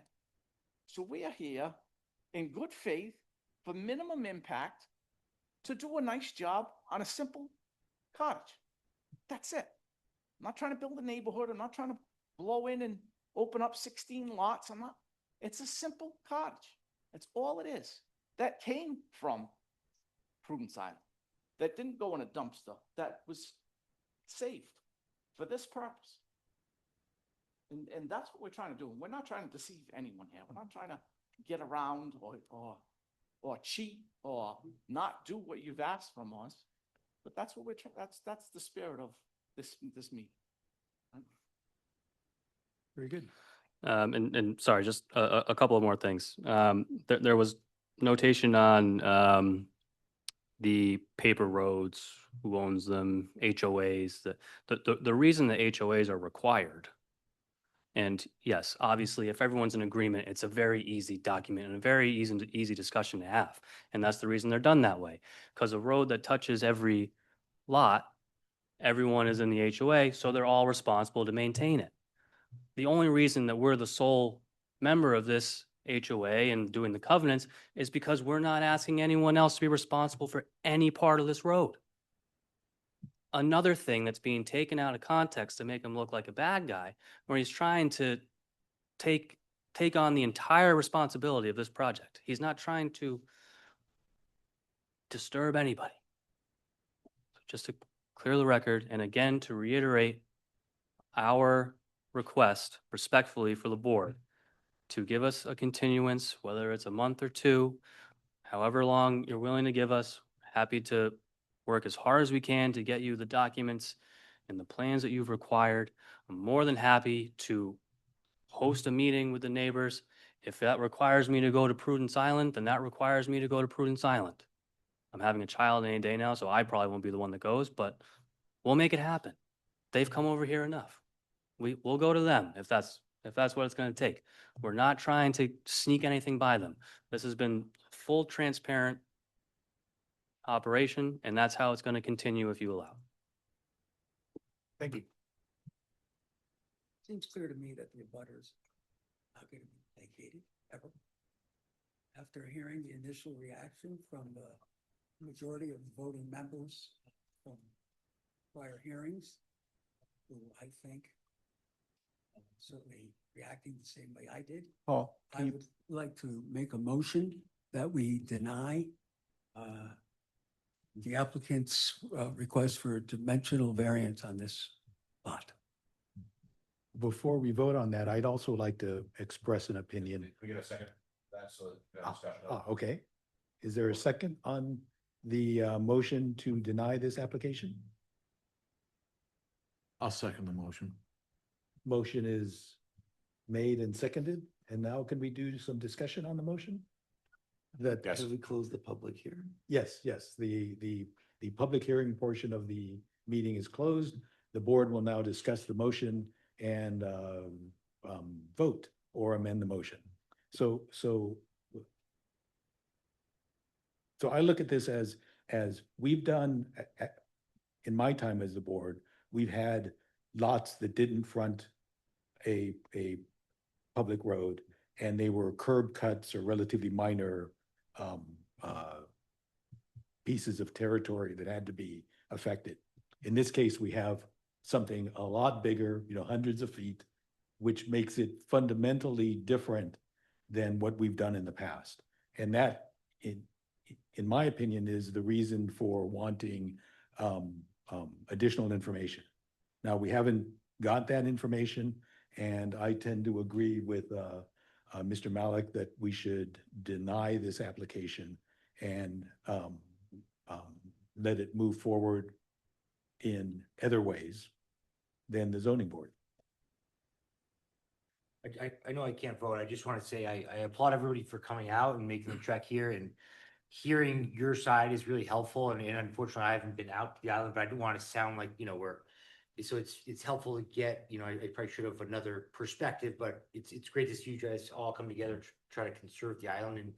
And as I mentioned a few times before, it's really tough to vote on this, you know, understanding that not having it defined, you know, who owns what makes it difficult. But you guys explaining, you know, your passion and your, you know, understanding to protect the nature is, I'm very appreciative in kind of helping direct things here. So thank you for coming out. Mr. Chappelle, comment is over, so we're preparing to. A right to withdraw my If application. you have a procedural point, is that what your request is? I would just at this point request that we be allowed to withdraw our petition Is that, without prejudice. If there's a different way to approach this, whether it's going to the planning board as you suggest, then I would ask that we be allowed to withdraw it, and we'll try to go forward in the way that now that we have attorneys working on it, that we see is proper. Motion's been made and seconded. Why won't we vote on the motion? You certainly can. You could also amend to accept the withdrawal. I believe without prejudice is what he asked, which is a different, you know, very specific, different outcome. So it's up to the board as to which path you want to take. You're discussing it now. You can discuss that option if you so choose. would anyone like to make a motion to amend? Or would anyone like to amend the motion that has been made and seconded? None? In that case, let's vote on the motion as it stands. And we'll start with Mr. Malik. No. Yes. Yes, I do not. Yes, no building. Mr. Kelly? We're gonna set to be short. Aye. Aye. Mr. Loriento? Aye, as well. And the acting chairman, Ben Farrell, also votes in favor of the motion. Your application is denied, sir. Thank you. Thank you, everyone, for coming, applicant and abutters and interested parties. And if we could, let's take a 5-minute break, and then we'll come back and go after as many as the remaining applications as we can between now and 10 p.m. 8:30. Mike's on. All right. Next item. We're on a new agenda, Neil, and I apologize. Before I say it, how'd you say it? Toracinta. There we go. It's a lot of syllables. I was gonna say that, but anyway, welcome, this name and address for the record. Neil Toracinta, address is 303 East Main Road. First timer here, so Mr. Chairman, can you just read the application into the record? Sure, I'm sorry. We have Neil Toracinta, did I say it right? nailed it. Perfect. Oh, yeah, he's like close enough. For property located at 303 East Main Road, tax assessor map 64 lot 17. Applicant seeks a dimensional variance to add build an exposed lean-to off the rear of a pre-existing non-conforming garage on the property. All right, tell us what you. So I wanted to add some swales. I'm just kidding. Too soon. We are, Motion to deny.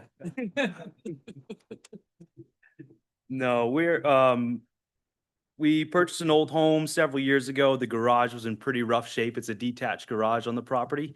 House is about 120 years old, so the garage is kind of right in line with that time frame. I think from when it was originally built, and it sits directly on the property line. So what we're requesting is to build, in the process of fixing it up, is to build an exposed lean-to off the rear of the garage, simply for covered storage, organized storage, lawn equipment, firewood, that sort of thing. That's about all I have. It's the footprint of the lean-to would be about 20 feet wide, which is the width of the garage, and it would come out 12 feet to the supporting beam there. Probably 14 feet overall with the overhang. Oh, yeah, there you go.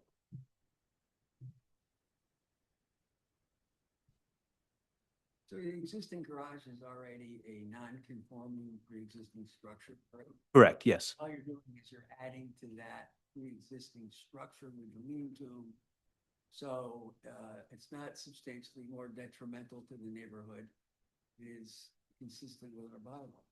Yeah, no, sir. I don't think it's detrimental in any way. It is, you can see that the stone wall there kind of marks the property line. From what I understand, the middle of that stone wall roughly is our property line. So that north side of the garage sits right on it, more or less. I didn't build it that way. It was just, that's how it is. Okay. Questions from the board? Yeah, I'm happy to answer any questions, rattle off any information I have here, but that's kind of the gist of what I have. I have no questions.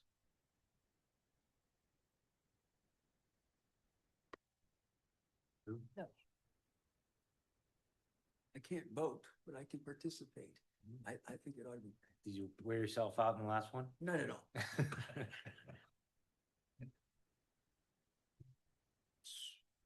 Comments from abutters or interested parties? Anybody online?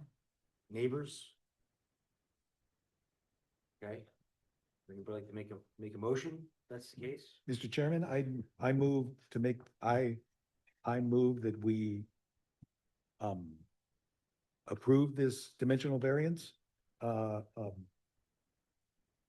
Given the size of the garage, the lean-to is a reasonable accessory structure to provide additional storage out of the weather. The hardship is due to the characteristics of the property and not the result of any action taken by the applicant. And in creating this additional space, the applicant has presented a solution that is, in my opinion, the least relief necessary. So I move that we approve the dimensional variance.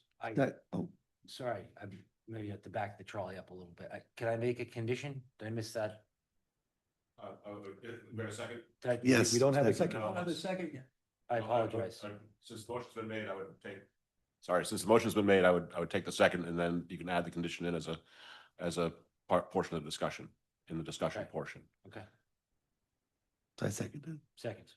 Okay, so I would like to add a condition to this, just for the sake of down the road, that this structure has no walls, not enclosed, it's a lean-to with basically a roof, right, with the posts. Yes, sir. Yep. My computer's rendering, so I'm trying to pull the drawing. Yeah, back up. can I give you this just to give you an idea? I do have a printout. That it matches the drawing. Yeah, more or less. Same idea. My, is for, it's, for you, but down the road, if something happens, hey, we'll put some walls on it. Let's put the condition, just for the sake, we're giving the variance, that it doesn't become enclosed. It looks like a slab underneath it, right? And Yeah, they'll have concrete footings on those support posts there. concrete slab, but might have a light in it, but there's no walls, no future conditioning, no doors, windows. And if that's acceptable to Mr. Farrell and Mr. Kelly as the mover and the seconder, they can accept that as what we call a friendly amendment without the need to redo it. Mr. Chairman, I move or I accept your conditions as a friendly amendment. There we go. As do I. Thank you, friends. Okay, all in favor? Aye. Aye. Opposed? All opposed? You've been All right. approved. Thank you all for your time. I appreciate it. Thank you. Bye. Thank you for coming by. Okay. Next item. Noel. I'm gonna mess it up. Clavu. How bad did I do? Close. All right, I'm working. Thank you. For property located at 45 Narragansett Avenue, tax assessor map 24 lot 98. Applicant seeks a dimensional variance to demolish, rebuild, and expand the footprint of a pre-existing non-conforming garage. Name and address for the record. please. Noel Clavalou, 45 Narragansett Avenue. And just kind of walk us through what you're looking to do. I have submitted what I'd like to do right now. It is approximately a garage and a half. And it needs a little work. I'm actually remodeling the house. And what I would like to do is I would like to expand the garage to make it a two-car garage. And while doing that, I would like to add a second story to it and add it would be about a 600 square foot, one bedroom apartment with a bedroom and a bathroom. And I already have all of the approvals from DEM. I'm expanding the septic system. I went and had the redrawing of the septic system by Principe, and it was submitted to DEM and it was approved back in May. And I've given all of the variants and the setbacks and all the documents that have been requested of me to do this. And the garage itself is expanding into my property. It's not expanding, it's going towards the house, not going outside the lot lines towards the rear or the front. It's going towards the house on my property.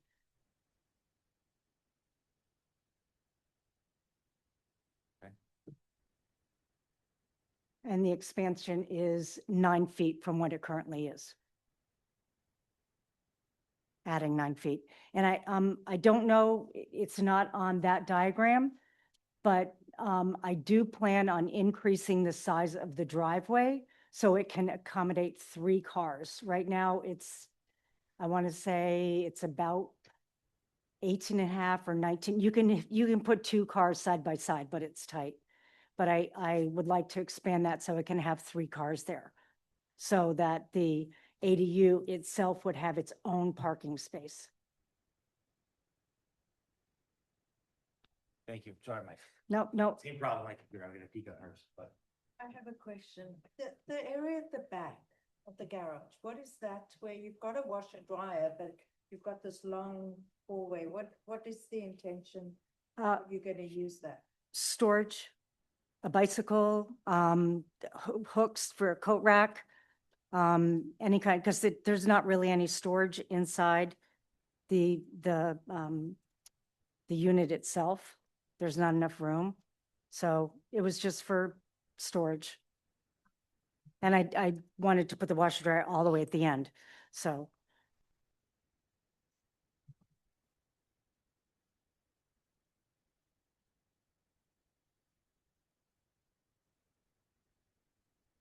Questions? If you're tearing it down and rebuilding it, why can't you put it in compliance? Why do you need the variance? Why can't you put it another 2.7 feet?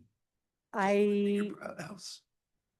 I was told that I needed to come to this meeting to do this, so I'm not so sure what it is that you mean for compliance. I guess right now it's a pre-existing structure. It's been there.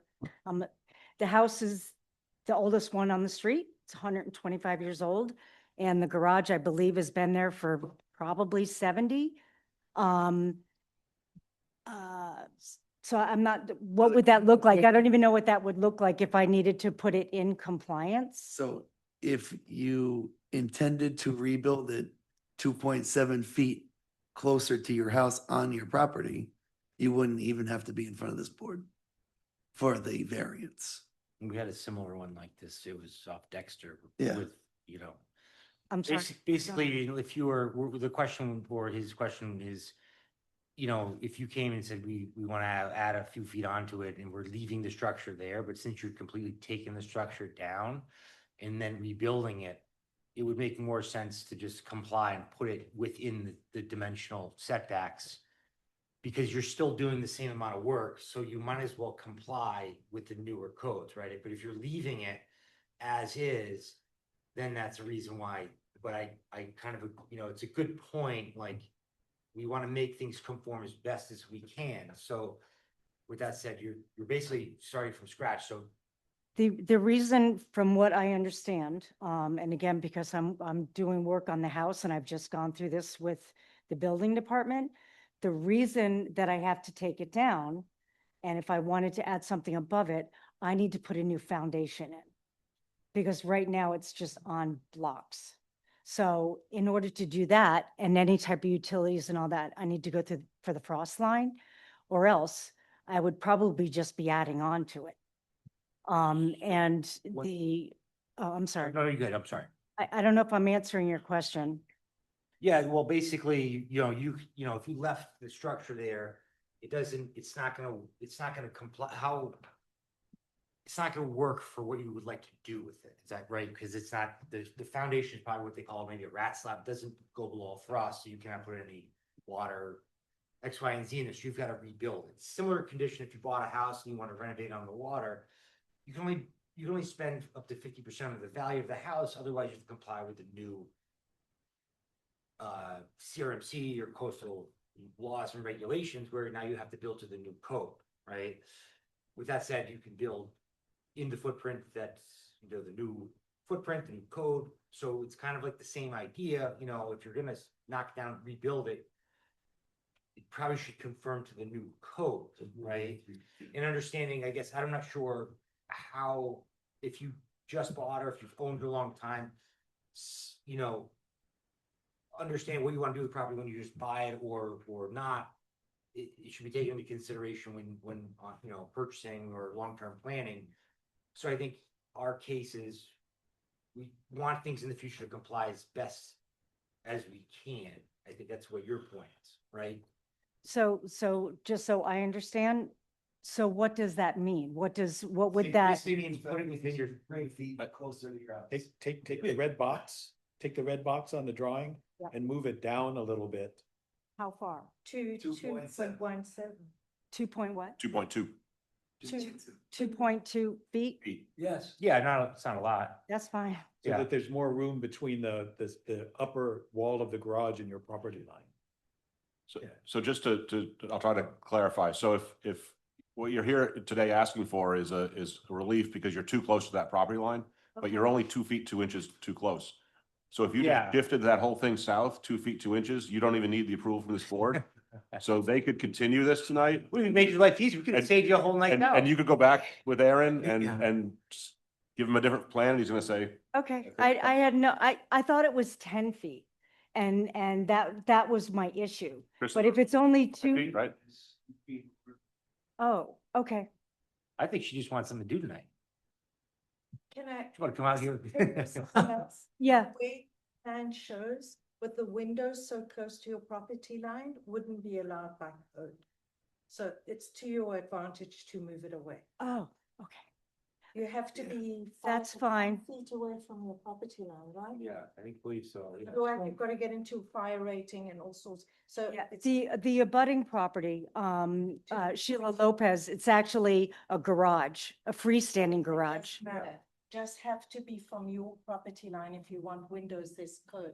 I'm not sure exactly what it is, but Okay. I would check with that.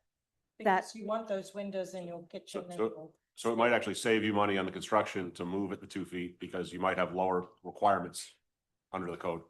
More than happy to do that. I really didn't understand, I guess. No, that's what this happened 2 meetings ago.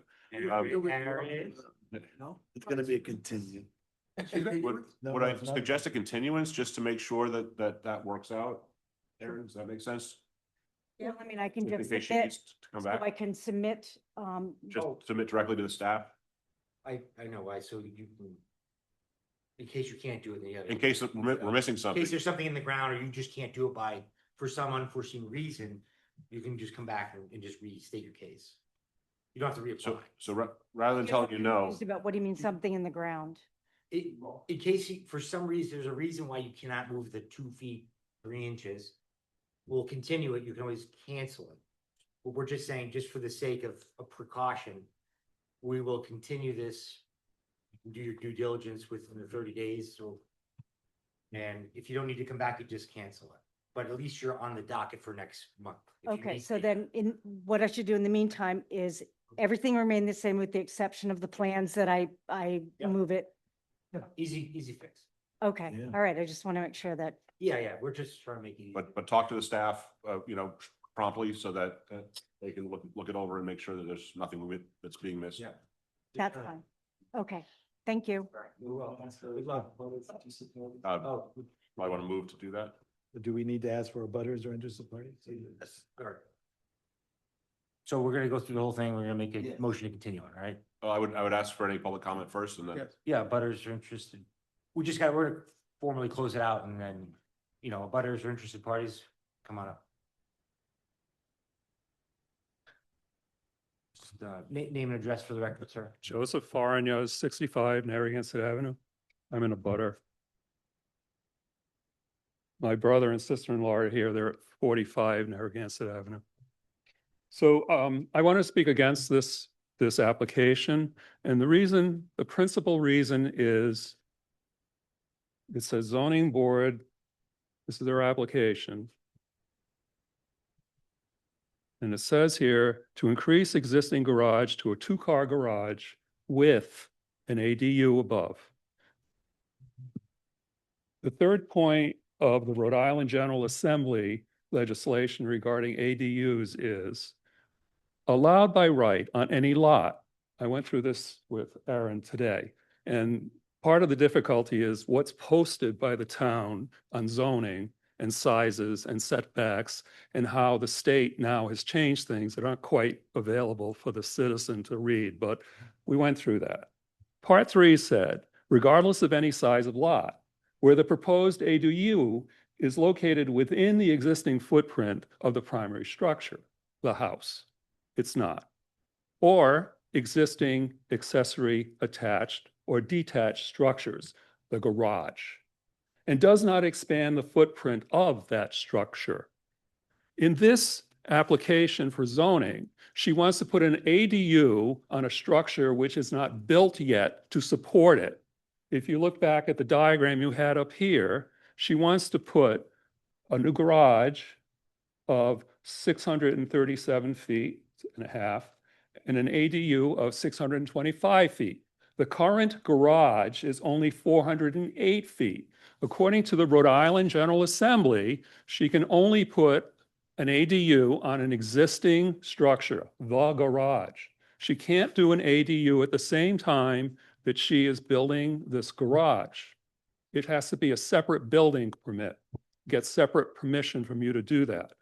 The other point I want to bring out is the characteristic of the neighborhood and the impact it's going to have, because I want to make you aware of the neighborhood. Narragansett Avenue has every single school bus that goes to Hathaway, going and coming. They are backed up on Narragansett Avenue because it's hard with the number of vehicles on that street to get onto Park Avenue. My brother and sister-in-law see that all the time. Secondly, there's a lot of on-street parking. We have 3 Airbnbs on that street with variable parking and parties and everything else at 11 Narragansett, 40 Narragansett, and 83 Narragansett.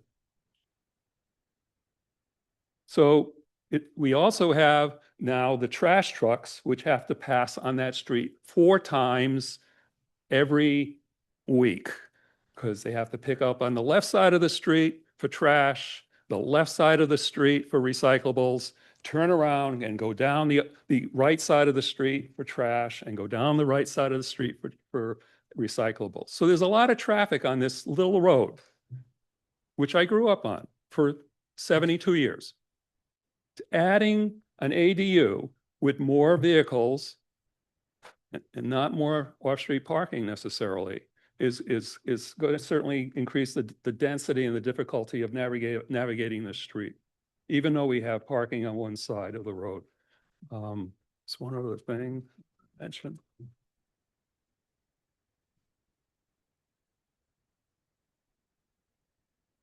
Her septic approval from the DEM says it's for 4 bedrooms, 3 in the main dwelling and 1 in the ADU.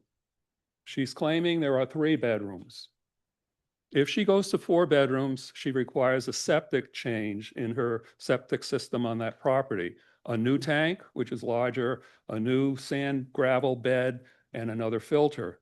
So we don't know how many bedrooms are going to be bedrooms in the house, but if it hits 4, and you look at the design of the house, or if the property gets flipped and somebody buys the house and decides, I'm not having an office, I have another kid, I got to stick the kid someplace, it's going to be another bedroom, we have a difficult situation here that needs to be addressed by zoning. So because, and also on the Principe drawings, it says here, 3 bedrooms is proposed for the house and 1 bedroom for the ADU. So that's my comments. Thank you for listening. And I appreciate your wisdom about why don't you just rebuild the whole garage and move it over a couple of feet. That was good. Thank you.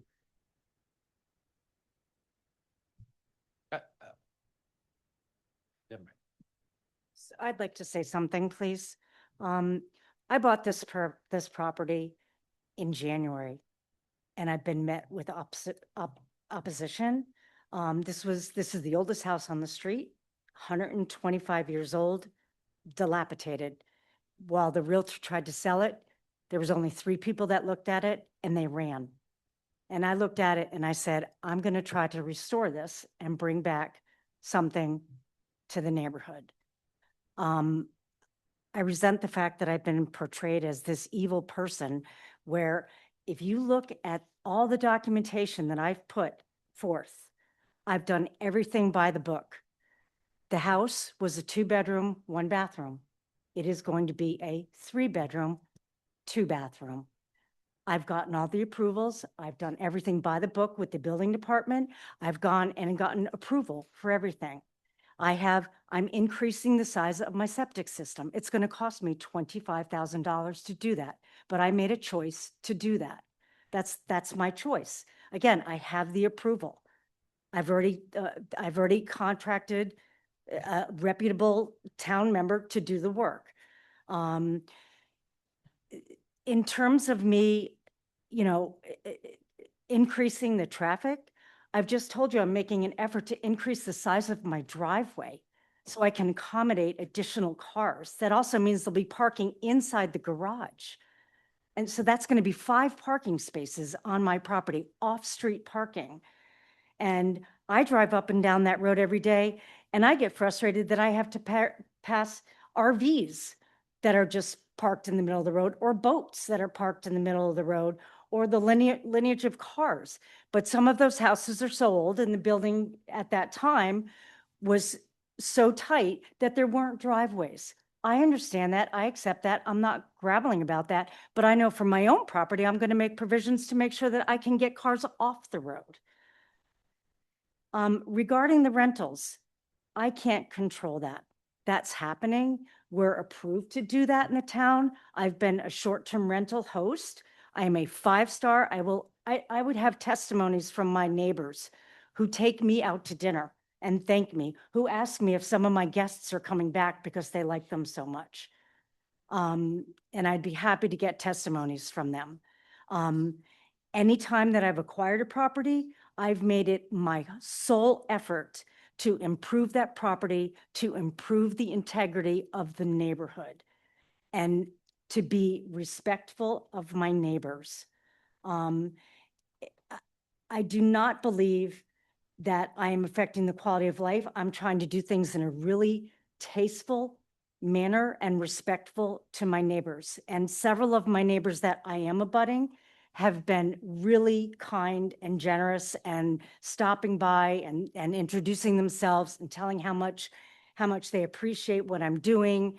And I'm not the only one. I mean, there's a house directly across from my neighbor who just spoke that was constructed probably 4 years ago. It's the largest house on the road. It's gigantic. And I'm sure that they went through that construction. So, and there's like 4 houses being constructed in that whole area right now under construction. So I don't know why I'm being signaled out. I'm not trying to cause malice. I'm trying to blend into a new neighborhood. So, and again, I'm also trying to, I'm sensitive to the environmental impacts and the drainage and the noise. I'm trying to do everything by the book to not upset people. Yeah. So. Understood. I think appreciate that. I appreciate any butter coming up and saying their piece. I mean, honestly, at this point, unless there's a reason, I haven't seen the article on the EDU, is that we're here to basically at this point just vote on the variance, right? And if you move it, you'll be coming Yes. for us. So And I will resubmit my documentation. So that's all we can really vote on, you know what I mean? We learn stuff every day. We're trying to do our best, right? Respect the laws, best regulation ordinances, you know, so we kind of had a direction, but I would like No. to hear from Aaron on that if you have a. Are you referring to the ADU regulation? Yeah, I don't want to totally discredit it, but I just would like to, you know, I think if we didn't get Yeah. a professional to weigh in and say, this is, you know, we're not doing anybody a favor by just. And I understand that the construction part of the ADU, I have to go to the building department. I understand all of that. And I'm gonna follow all the proper channels that I need to. Yeah, perfectly. Well, we're not discrediting that. I was just curious on the article that was brought forth. Yeah, so it's the, validity of it, or what is that new? Because sometimes it's not presented. I just was asking a question because we didn't want to not do our due diligence and just ignore, you know, in a butter, you know, coming up to say their piece. right. So it's 2024 legislation that allows what he was talking about, allowed by right regardless of any size, where the proposed ADU is located within the existing footprint of the primary structure or existing accessory attached or detached structure and does not expand the footprint of the structure. And the way the law is written, you can build an existing structure. Once you build it, that becomes existing. Like a garage, you can build an existing garage and then you can further pull a So permit. essentially phase it. They want to just make Yeah. it more difficult. Just want to phase it. So you were Right. saying that is saying, if that is true, if that is, you cannot do the ADU, you've got to stop, then reapply for the ADU because now you're going to build it on existing. different- yeah, structure. two So it just separate- creates, And- all does create a more. And really that legislation, that 2024 legislation that Aaron references, it's a floor for cities and towns. So what it says is you can't, you know, that is by right that anyone can come in. You can't stop them from doing that on their lot if they meet any of the 3 requirements that were read by the gentleman giving testimony. But that doesn't mean a town can't be more generous with approval of ADUs. That's just the minimum you have to have. The state said we have to have more affordable, small housing. That we're not going to let cities and towns prevent people from doing this, but you can allow 7 structures in Portsmouth if that's what the town chooses. Right? Yeah.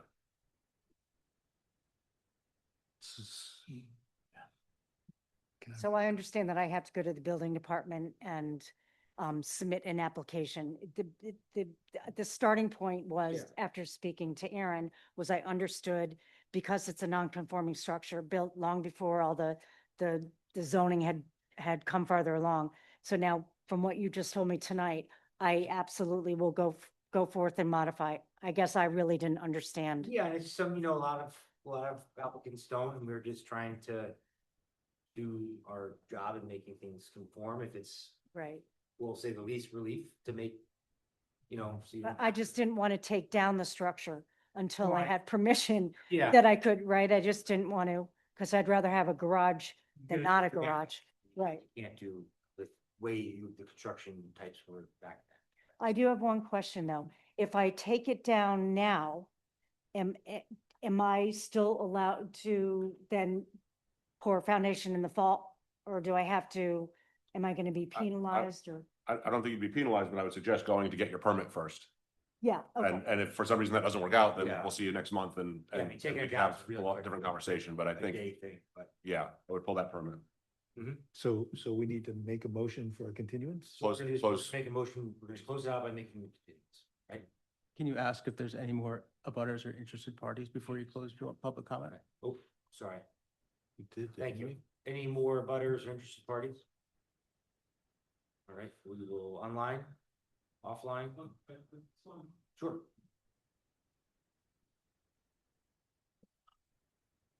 My neighbor said something that triggered number 20 on the state statute. She said about renting it short term. Now, on the application, she said an ADU. Number 20 on the Rhode Island General Assembly housing related legislation says ADUs shall not be offered or rented for tourist or transient use, AKA short-term rental, or through a housing platform. So if it's built as an ADU, it cannot be a B and B. But that's not for the zoning board, that would be for the town. She would have to get a permit and go through the town. We're not saying whether it can be a short-term rental or a long-term rental. That's not our. But aren't you by approving her application agreeing to that? No, we're agreeing to her having an ADU. How Okay. he rents the ADU is not up to us. Okay. I don't even know if we could put a condition on it. No. But I think basically bringing that forth, it's on the record, right? That's fine, it's yeah. reported. So it's just a matter of fact of you going there or somebody drive by and saying, hey, I think they're renting this out. You know, and that's how things kind of get self-policed, I should say. Okay. I just want to say, well aware of the short-term rental law.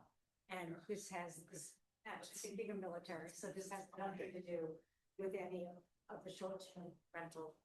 So while you're standing here. can you- This is not a debating forum. Okay. Please feel free to meet each other offline and have a conversation Okay. about the Well- legalities of Airbnbs. After this. The only thing I was going to say is she mentioned standing here that it's a 3-bedroom house. That's fine. She said that here. She said Yeah. it's a 3-bedroom house. And if you add the ADU, that makes 4 bedrooms. Yep. That means she has to make a change in the septic system. And It's not our, yeah. that's what you said. She was. You don't look at all of that? No, we're only voting on the setback.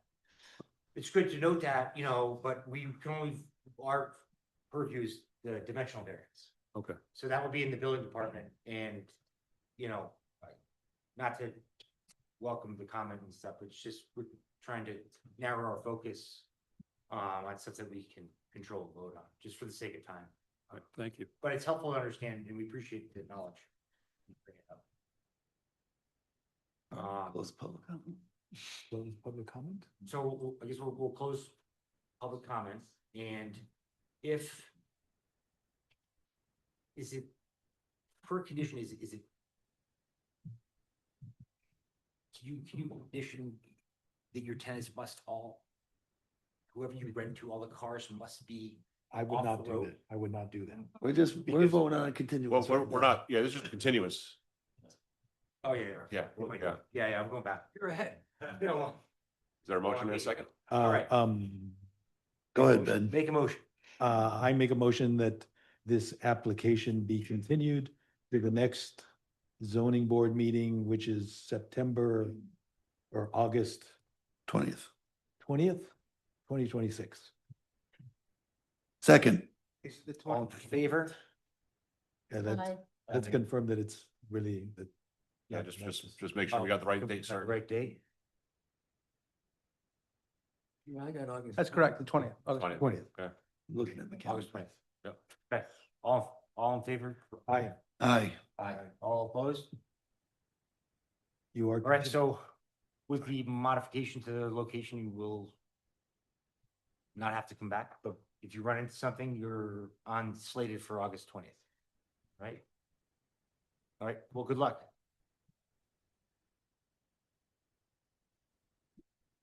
Race is on. Next item, Court Chappelle for William Richards, property located at 82 Aquidneck Ave. Applicant seeks a tax assessor map 24, lot 172. Applicant seeks a dimensional variance to construct one stall handicap accessible garage in the side setback. Welcome. Hello again, Matt Chappelle for Mr. Richards, who stands to my right. As the chairman mentioned, Mr. Richards owns a property at 82 Aquidneck Avenue. I'm going to try to make this very quick for everyone's time's sake here, get through as much as possible. One quick preliminary note, you'll notice on our plan that our engineer did calculations based on the size of the map, being a substandard lot of record, requiring an 11.93 setback. The document that was submitted by the town requires a 12-foot setback. So I guess we'll adopt the town's number. It's a bigger number. I think it should satisfy everybody. But I believe I would just have to make a motion to amend my petition seeking a 7-foot variance instead of a 6.7-foot variance for whatever that's worth. And Okay. round numbers are easier. So as long as that's okay with everyone, we'll proceed under that presumption. 7-foot variance.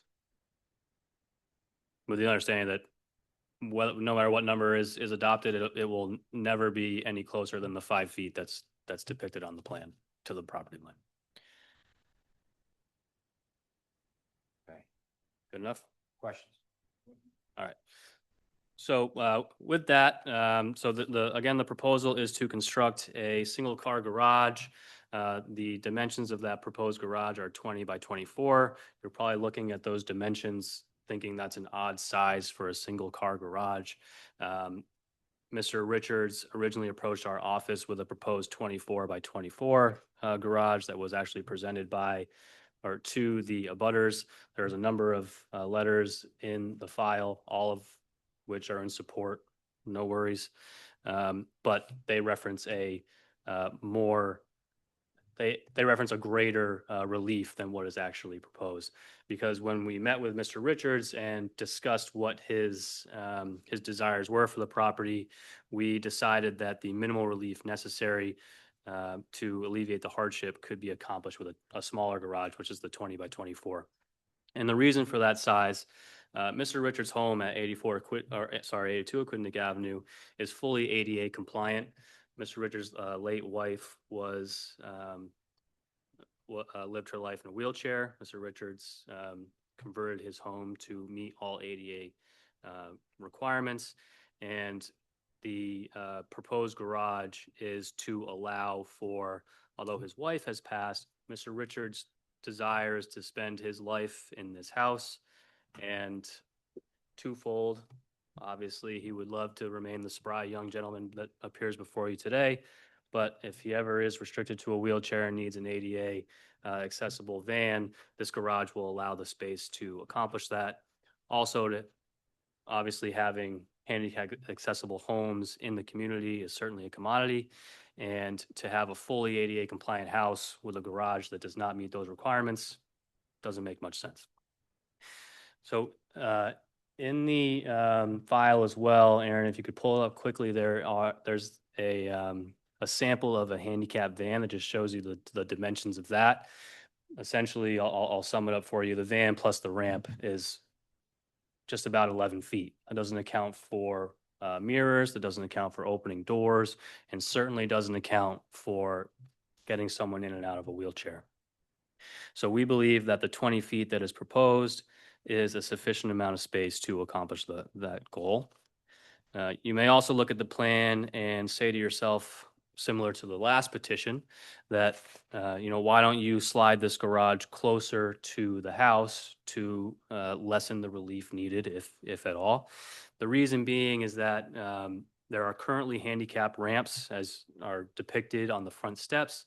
The proposal is to have handicap ramps that access the garage through a side door.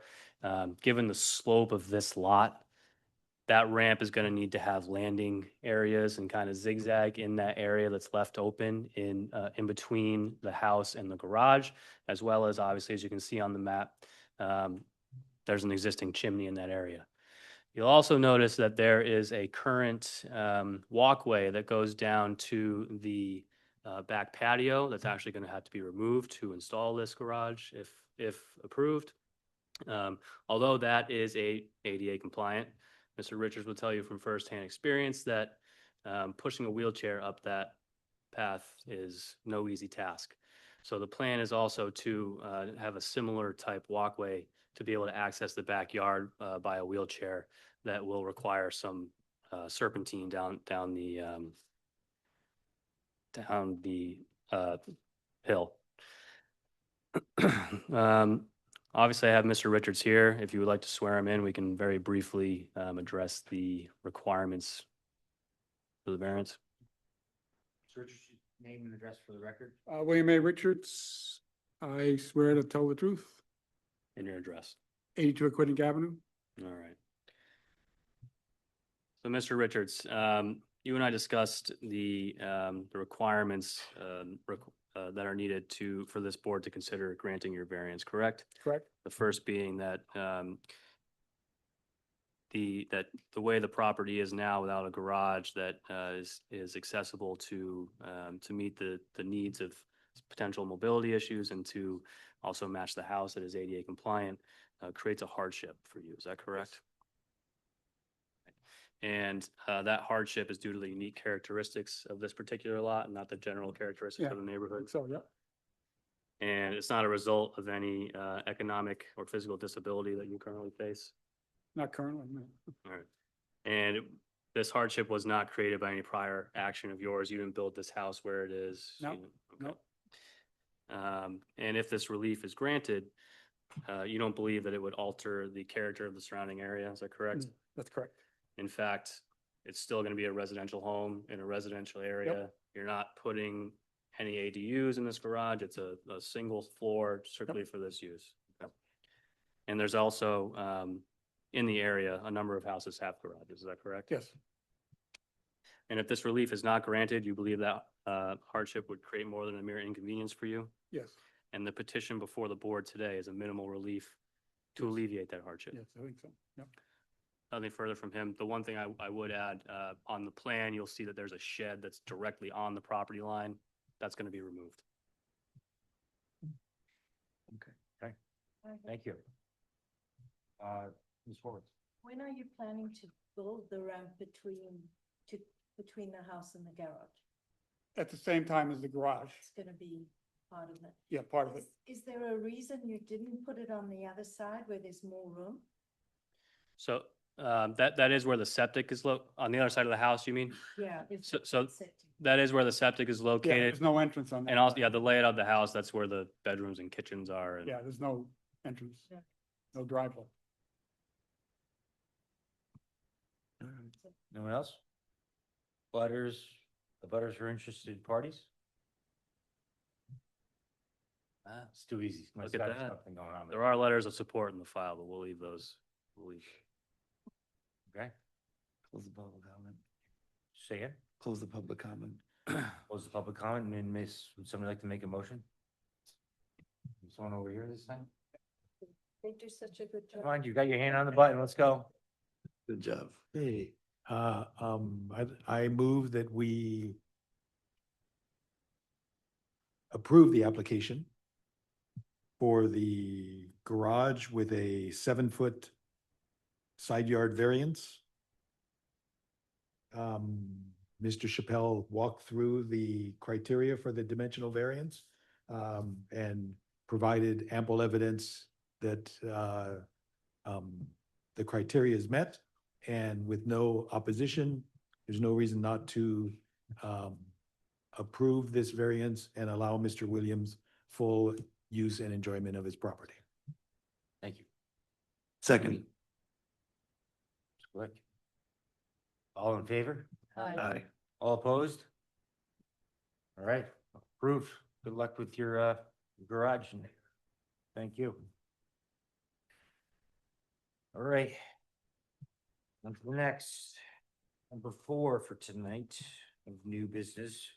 Virginia Westwell, property located 778 Narragansett Avenue, Prudence Island, it's a night of Prudence. Tax assessor map 78 lot 68. The applicant seeks dimensional variance to expand an existing deck in the front setback to facilitate egress and ease of use. Yeah, she's rejoining.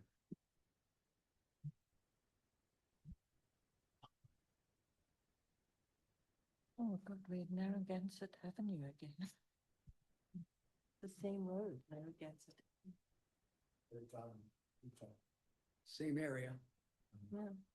No, Narragansett Avenue, Prudence Island was, Yeah. isn't that the road that we're talking about? Yeah. Prudence as well? From Narragansett. The other side. Hello. I'm Virginia Westwell. And your address for the record? 0778 Narragansett Ave on Prudence Island. Thank you. You don't want to come join the party today over here? You missed a good I time. don't drive at night. Well, tell us what you were looking to do. Give us a rundown. I have a very narrow deck at the front of my house, my cottage, and it's on a substandard lot, so I think I'm going to need a variance to enlarge it. It's 6 feet wide by 20 feet long. I'd like to put it out to 9 feet wide and 20 feet long. It makes it a lot easier to use if you have a group of people sitting on the deck with a table. People have to get up and move to let anybody by, and it would just make ease of use much more accessible. Okay. Good question, Gio. And not to go back on this. This looks like 2.5 feet of relief. Correct. Pretty minimal. My only thing is, is a survey. No, cancel that. Cancel that. The one. I'm trying to load, I'm clocking here, so I'll ask Aaron, actually, is this, we had one of these a few months ago, and it's, although it's in the setback and it seems very close, is it not as close as it looks, given the, where the road really is versus where the road line is? Yeah, so she submitted pictures as well, and I can pull those up as well, to demonstrate where in relation to the road this would lie. So that those poles represent how it's going to be extended. You can see that the road and the grass there is where it's going to be situated. So that's how the deck is going to be extended. That's correct, Virginia? Yes, yes. And I think there's a picture that shows how it lines up with the cottage to my right. Yeah. You know, it's like, it's like Tom Fence Point or. It's just That's a good picture in my legal opinion. Yeah. Narragansett yesterday afternoon, and this is very difficult for that area. Yeah. And a 6 foot Is wide. this a town road? Do we know? Yes. Yeah, it's on the corner of Brown and Narragansett. There's only two. There's one. Correct answer. All right, so for the sake of the other petitioners here, any public comment? Neighbors online? Well, she's online. I don't see anybody online. Anybody else with questions? Somebody like to make a motion? Ben's got his finger on the button. It's like Price is Right. Okay, Mr. Chairman, I make a motion that we approve this application for a front yard setback of what? 2.5. 2.5 feet for the purpose of extending a deck. The current size, the current deck is only 6 feet wide, which is not functionally useful as a deck. A chair and a table would leave no safe space to go around it. So a 9 foot wide deck would be minimally useful and constitutes the least relief necessary in developing a deck. And a denial of this request would amount to more than a mere inconvenience. So I move that we approve the dimensional variance. Thank you. Second. You want to think about that? You good? Okay. All in favor? Aye. Aye. All opposed? Congratulations, you got yourself a bigger deck. Well, thank you very much. I appreciate it. All right, have a great night. You too. Okay. Next, number 5, Mr. Regan, Peter Regan from Marco and Christine Giosos, if I got that right. Property located at 223 Cliff Ave, tax assessor map 15, lot 35.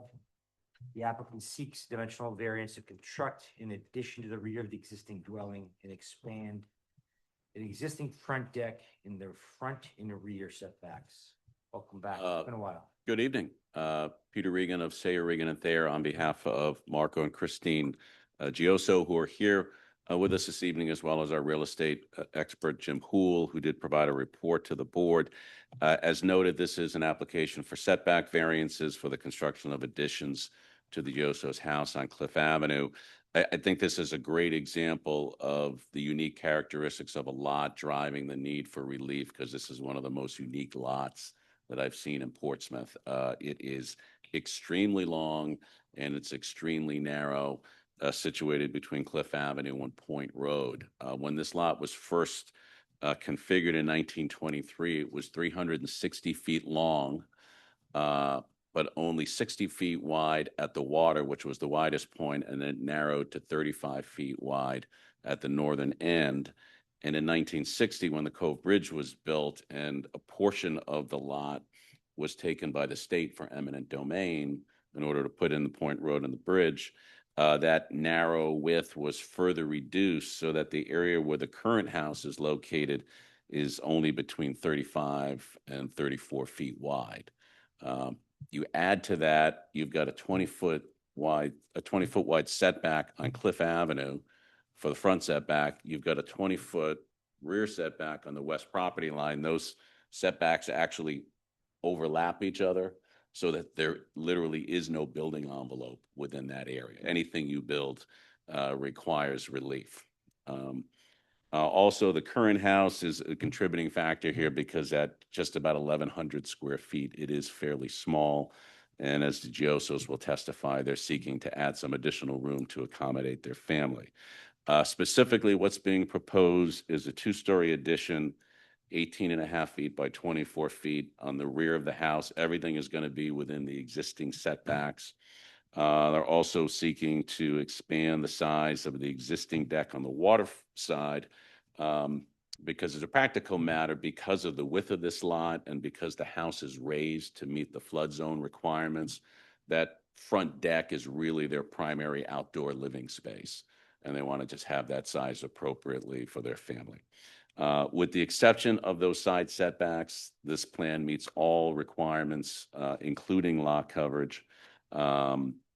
And with that, since I know we've got one more application behind us, I'm going to ask Mr. Gioso to come forward and testify.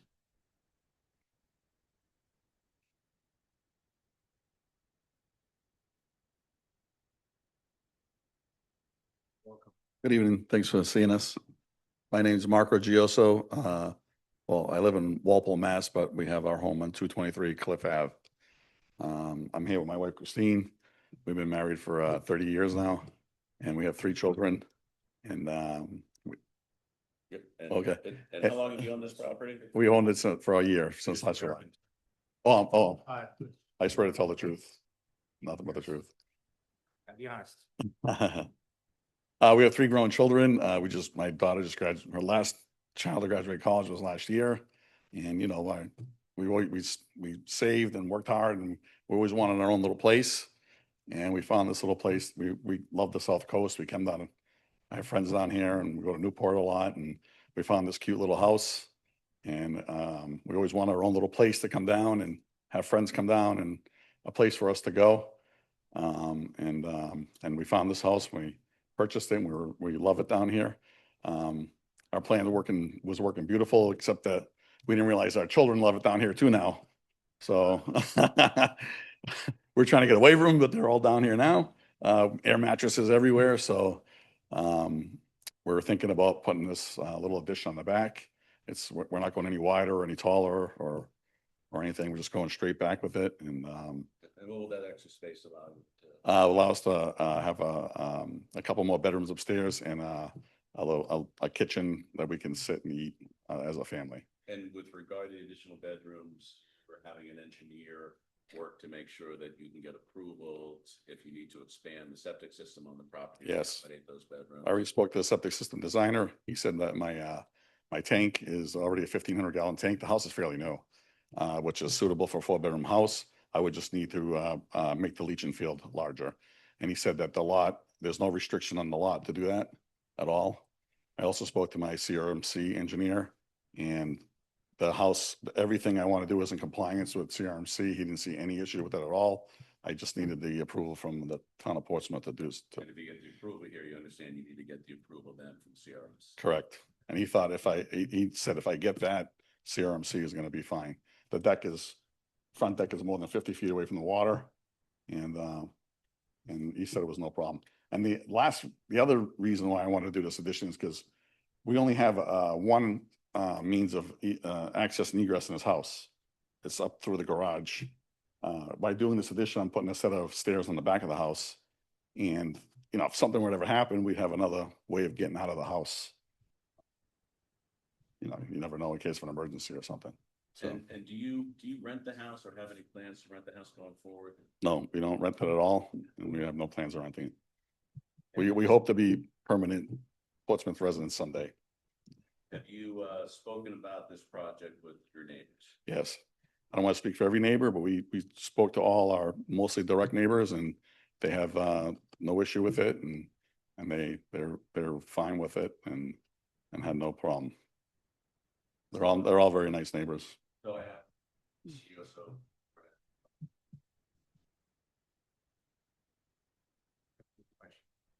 Sure. I'm familiar with the property. It's a great location.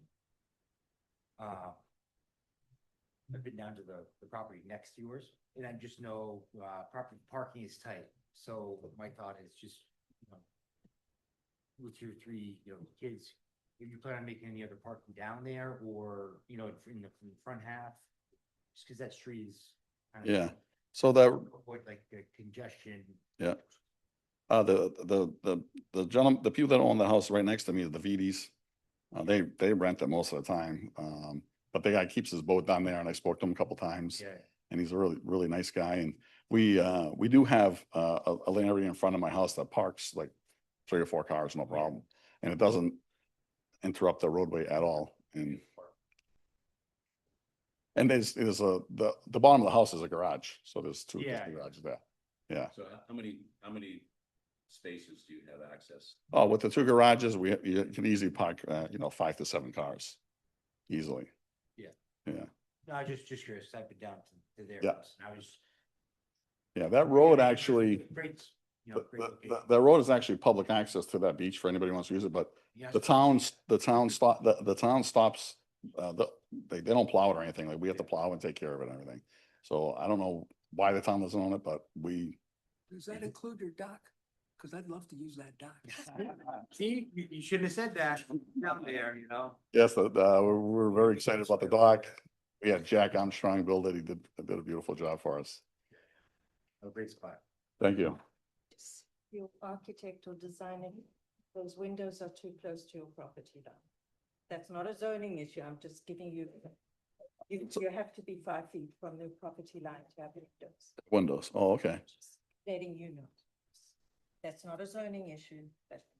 Okay. I'll bring that up to him. Say though, I'm very familiar with this lot. I went there personally. I walk by it every single day with my dog. It's against the escape bridge. I think they're truly victimized by eminent domain. And when the attorney who did a fine job this evening talks about shrinking the lot, it's really narrow. And for these people to spend the money and show willingness and commitment to bring their whole family and spend serious money to see that all happen for their children's future is admirable. I really appreciate I'm the not effort. questioning that. I'm just, I it's a know building code issue. I know. So I know. I'm just avoiding you having issues. Thank you for the advice.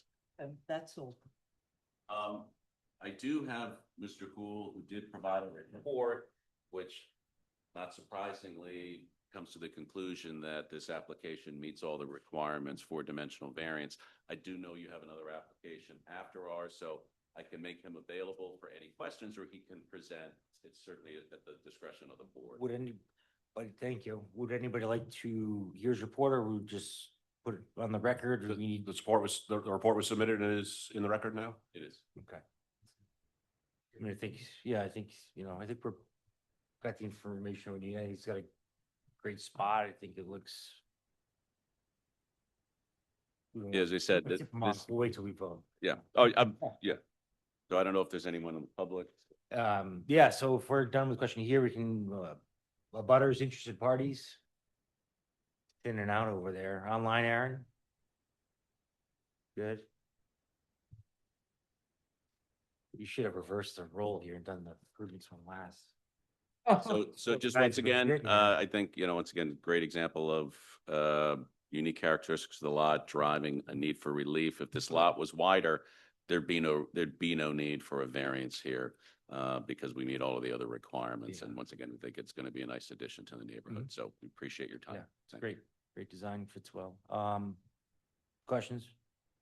Motion? Mr. Oh, sorry. Any other comment, questions? We're gonna, if you guys have anything to add, but we're close the public comment. Would someone like to make a motion? I'm not gonna look at you, Ben, but maybe Mr. Kelly, you wanna play in Tetris? You saw this. I make a motion that we approve the dimensional variance You can't read, see? listed in the application. There's no reasonable alternative way to enjoy a legally permitted use of the property unless the relief is granted. The hardship is due to the unique characteristics of the property, exclamation points. The hardship is not the result of prior actions of the applicant. Granting this variance does not alter the general characteristics of the surrounding area. The relief is the least relief necessary, and denial of the requested relief amounts to far more than a mere inconvenience. Well done. I second the motion. All in favor? Aye. Opposed? Thank you very much. We're very happy. Good luck with the project. Number 6. Mike Russell, applicant for Sean Cabral and Lindsay Sherman. Property located at 3 Glen Terrace, tax assessor map 58, lot 44. Applicant seeks dimensional variances to address non-conformities in preparation for an administrative subdivision that will reduce non-conformities to the existing non-conforming landlocked lot.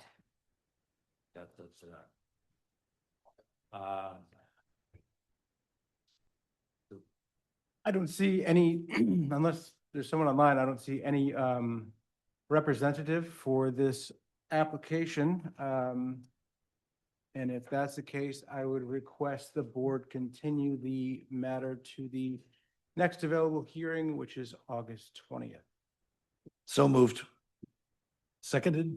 All in favor? Aye. Opposed? Okay, great. We did it. One more. One more. One more. No, that's what I mean. We made it. All right, number 7, Patrick Connors. Excuse me. Patrick Connors, Brewster Thornton Group Architects. Three. Need to run through this for. Oh, sorry. Daniel Scudder. Excuse me, sorry.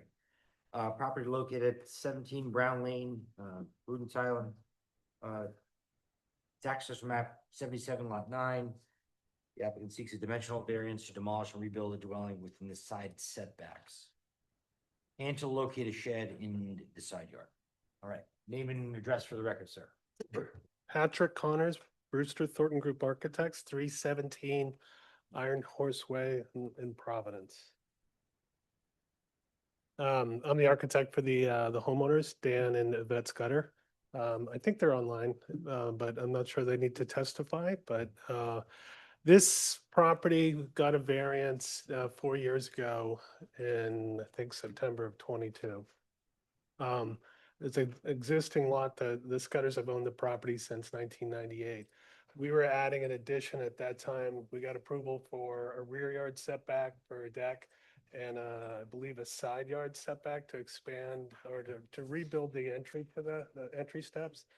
And at the time, Portsmouth required, because it was a substandard lot, that we come to get a variance just because it was a non-conforming lot.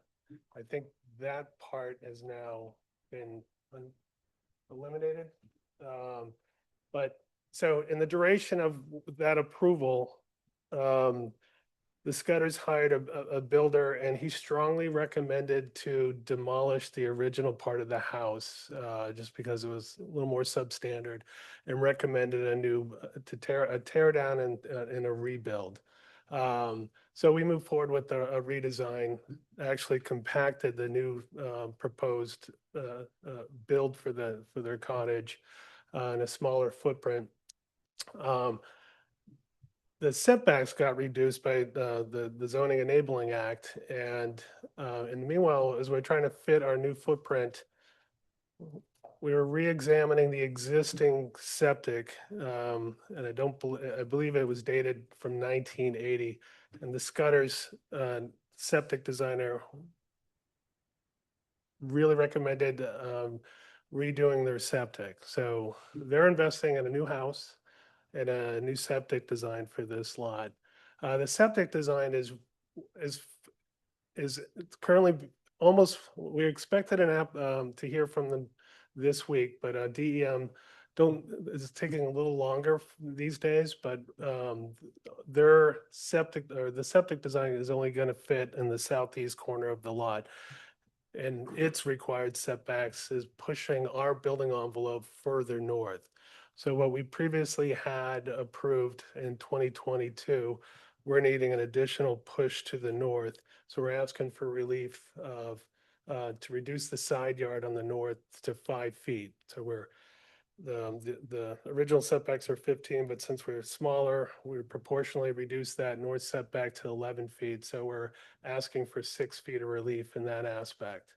Everything else, the lot size, the setback to the east, setback to the south, and to the west, that the half of this lot is zoned R60, which I think is conservation anyway, but they're butted right up to that difference in the zoning that splits their property. So that's the piece about the house. There was a original shed that's on the north side, and our new position for the house is displacing that. So we're asking to flip that to the south and justify it to the R60 side of the lot, and get it's 3 feet from the side setback, but I think since the size of it, this is required to be in the rear. We just don't have any room in the rear, which is on the east side of the property. There's the Scudders have access through their neighbors right of way that's on the south side of the property, but so they drive up the east side, and putting a shed in that rear yard setback on the east side would prevent them from actually accessing their home. But so that's the piece about the shed, and that's the piece about the house. I'm realizing I'm probably down to 11 minutes, maybe. I could answer any questions about the application. Questions from the board? Okay. I just want to make sure I'm understanding the easement's on the west side, right? Am I right? On the west side? I think you said east. I just want to make sure. No, there's an easement. The leg of the property. Their frontage comes down to the west side. It's a flag-shaped lot. So their frontage is off of Brown, but that's all, and I guess in conservation. So Brown Lane I don't think is paved or continues up to that point. It's paper. So they have a right of way through their southern neighbor on the east side. Thank you. I can see it now. I missed that east. Okay. That was my only question. It's the easement. Did we get there? Yeah.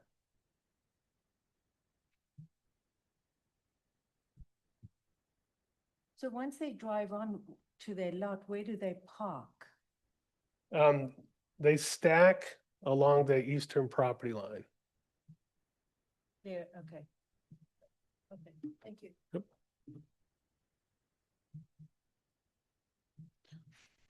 Can have all kinds of questions. No, not for me here.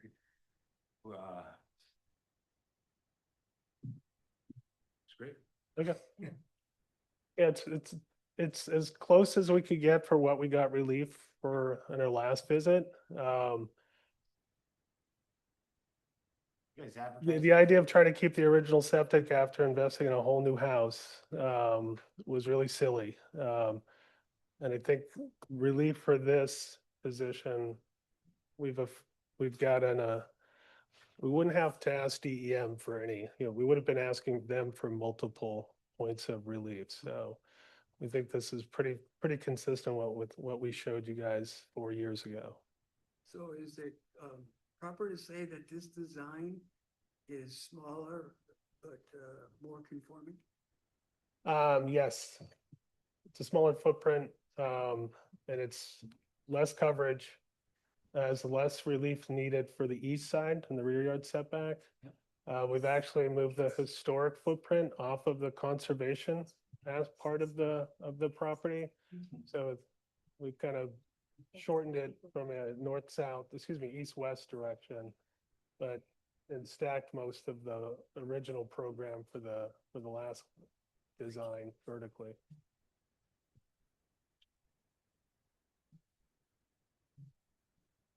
Abutters interested parties. Say again? Abutters interested parties. Sorry.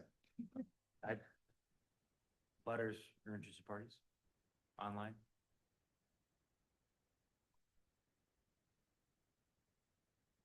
We have 12 more minutes to fill. What do you want to talk about? My ride home? Yeah. Yeah. In the application, we did offer our standards for providing relief. We're not changing the existing character of the neighborhood. This is no prior action of the applicant that's created this situation. They're not going to stand to benefit financially from this, and I'm sure there's a few others that I know we've written to you guys, but in the interest of time, if you need to hear that from, that's a matter of our application and part of the record. I think we're in good shape. We don't have a full house of abutters or interested parties, so I think we're good. We're covered, right?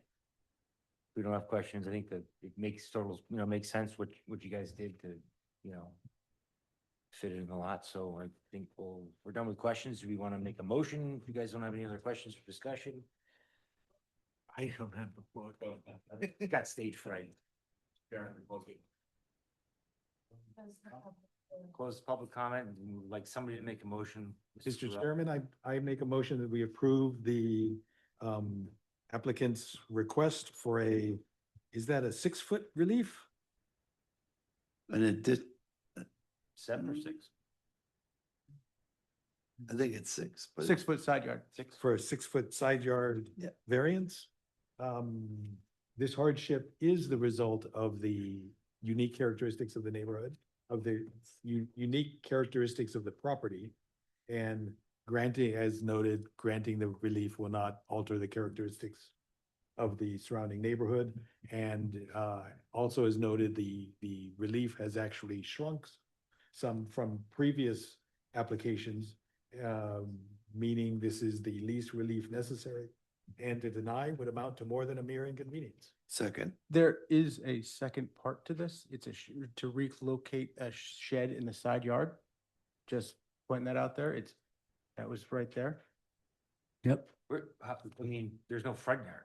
I guess essentially there's gotta be some front yard, but there's. But it's the still, house is it's still a variance that we need to Yeah. approve. Okay. So you can do that in the same motion. And approve the variance necessary to relocate the shed to where? In the side setback. Within the side yard setback Second, Of a landlocked lot. of a landlocked lot for the reasons previously stated. second, emphatically. All in favor? Aye. All opposed? Approved. I've got a question for you after if you got it. Sure, thank you. Wait a minute. Very good. We need to. Motion to authorize zoning. There's 2 more motions. We have to, go ahead. Okay. Because I don't have it in front of me. I make a motion to authorize the zoning administrator to sign all zoning board decisions on behalf of the board. Second, All in favor? Aye. aye. And then a motion to adjourn. Motion to adjourn. Second. Second. All in favor? All in favor? Aye. Thank you. We are adjourned. We're meeting adjourned.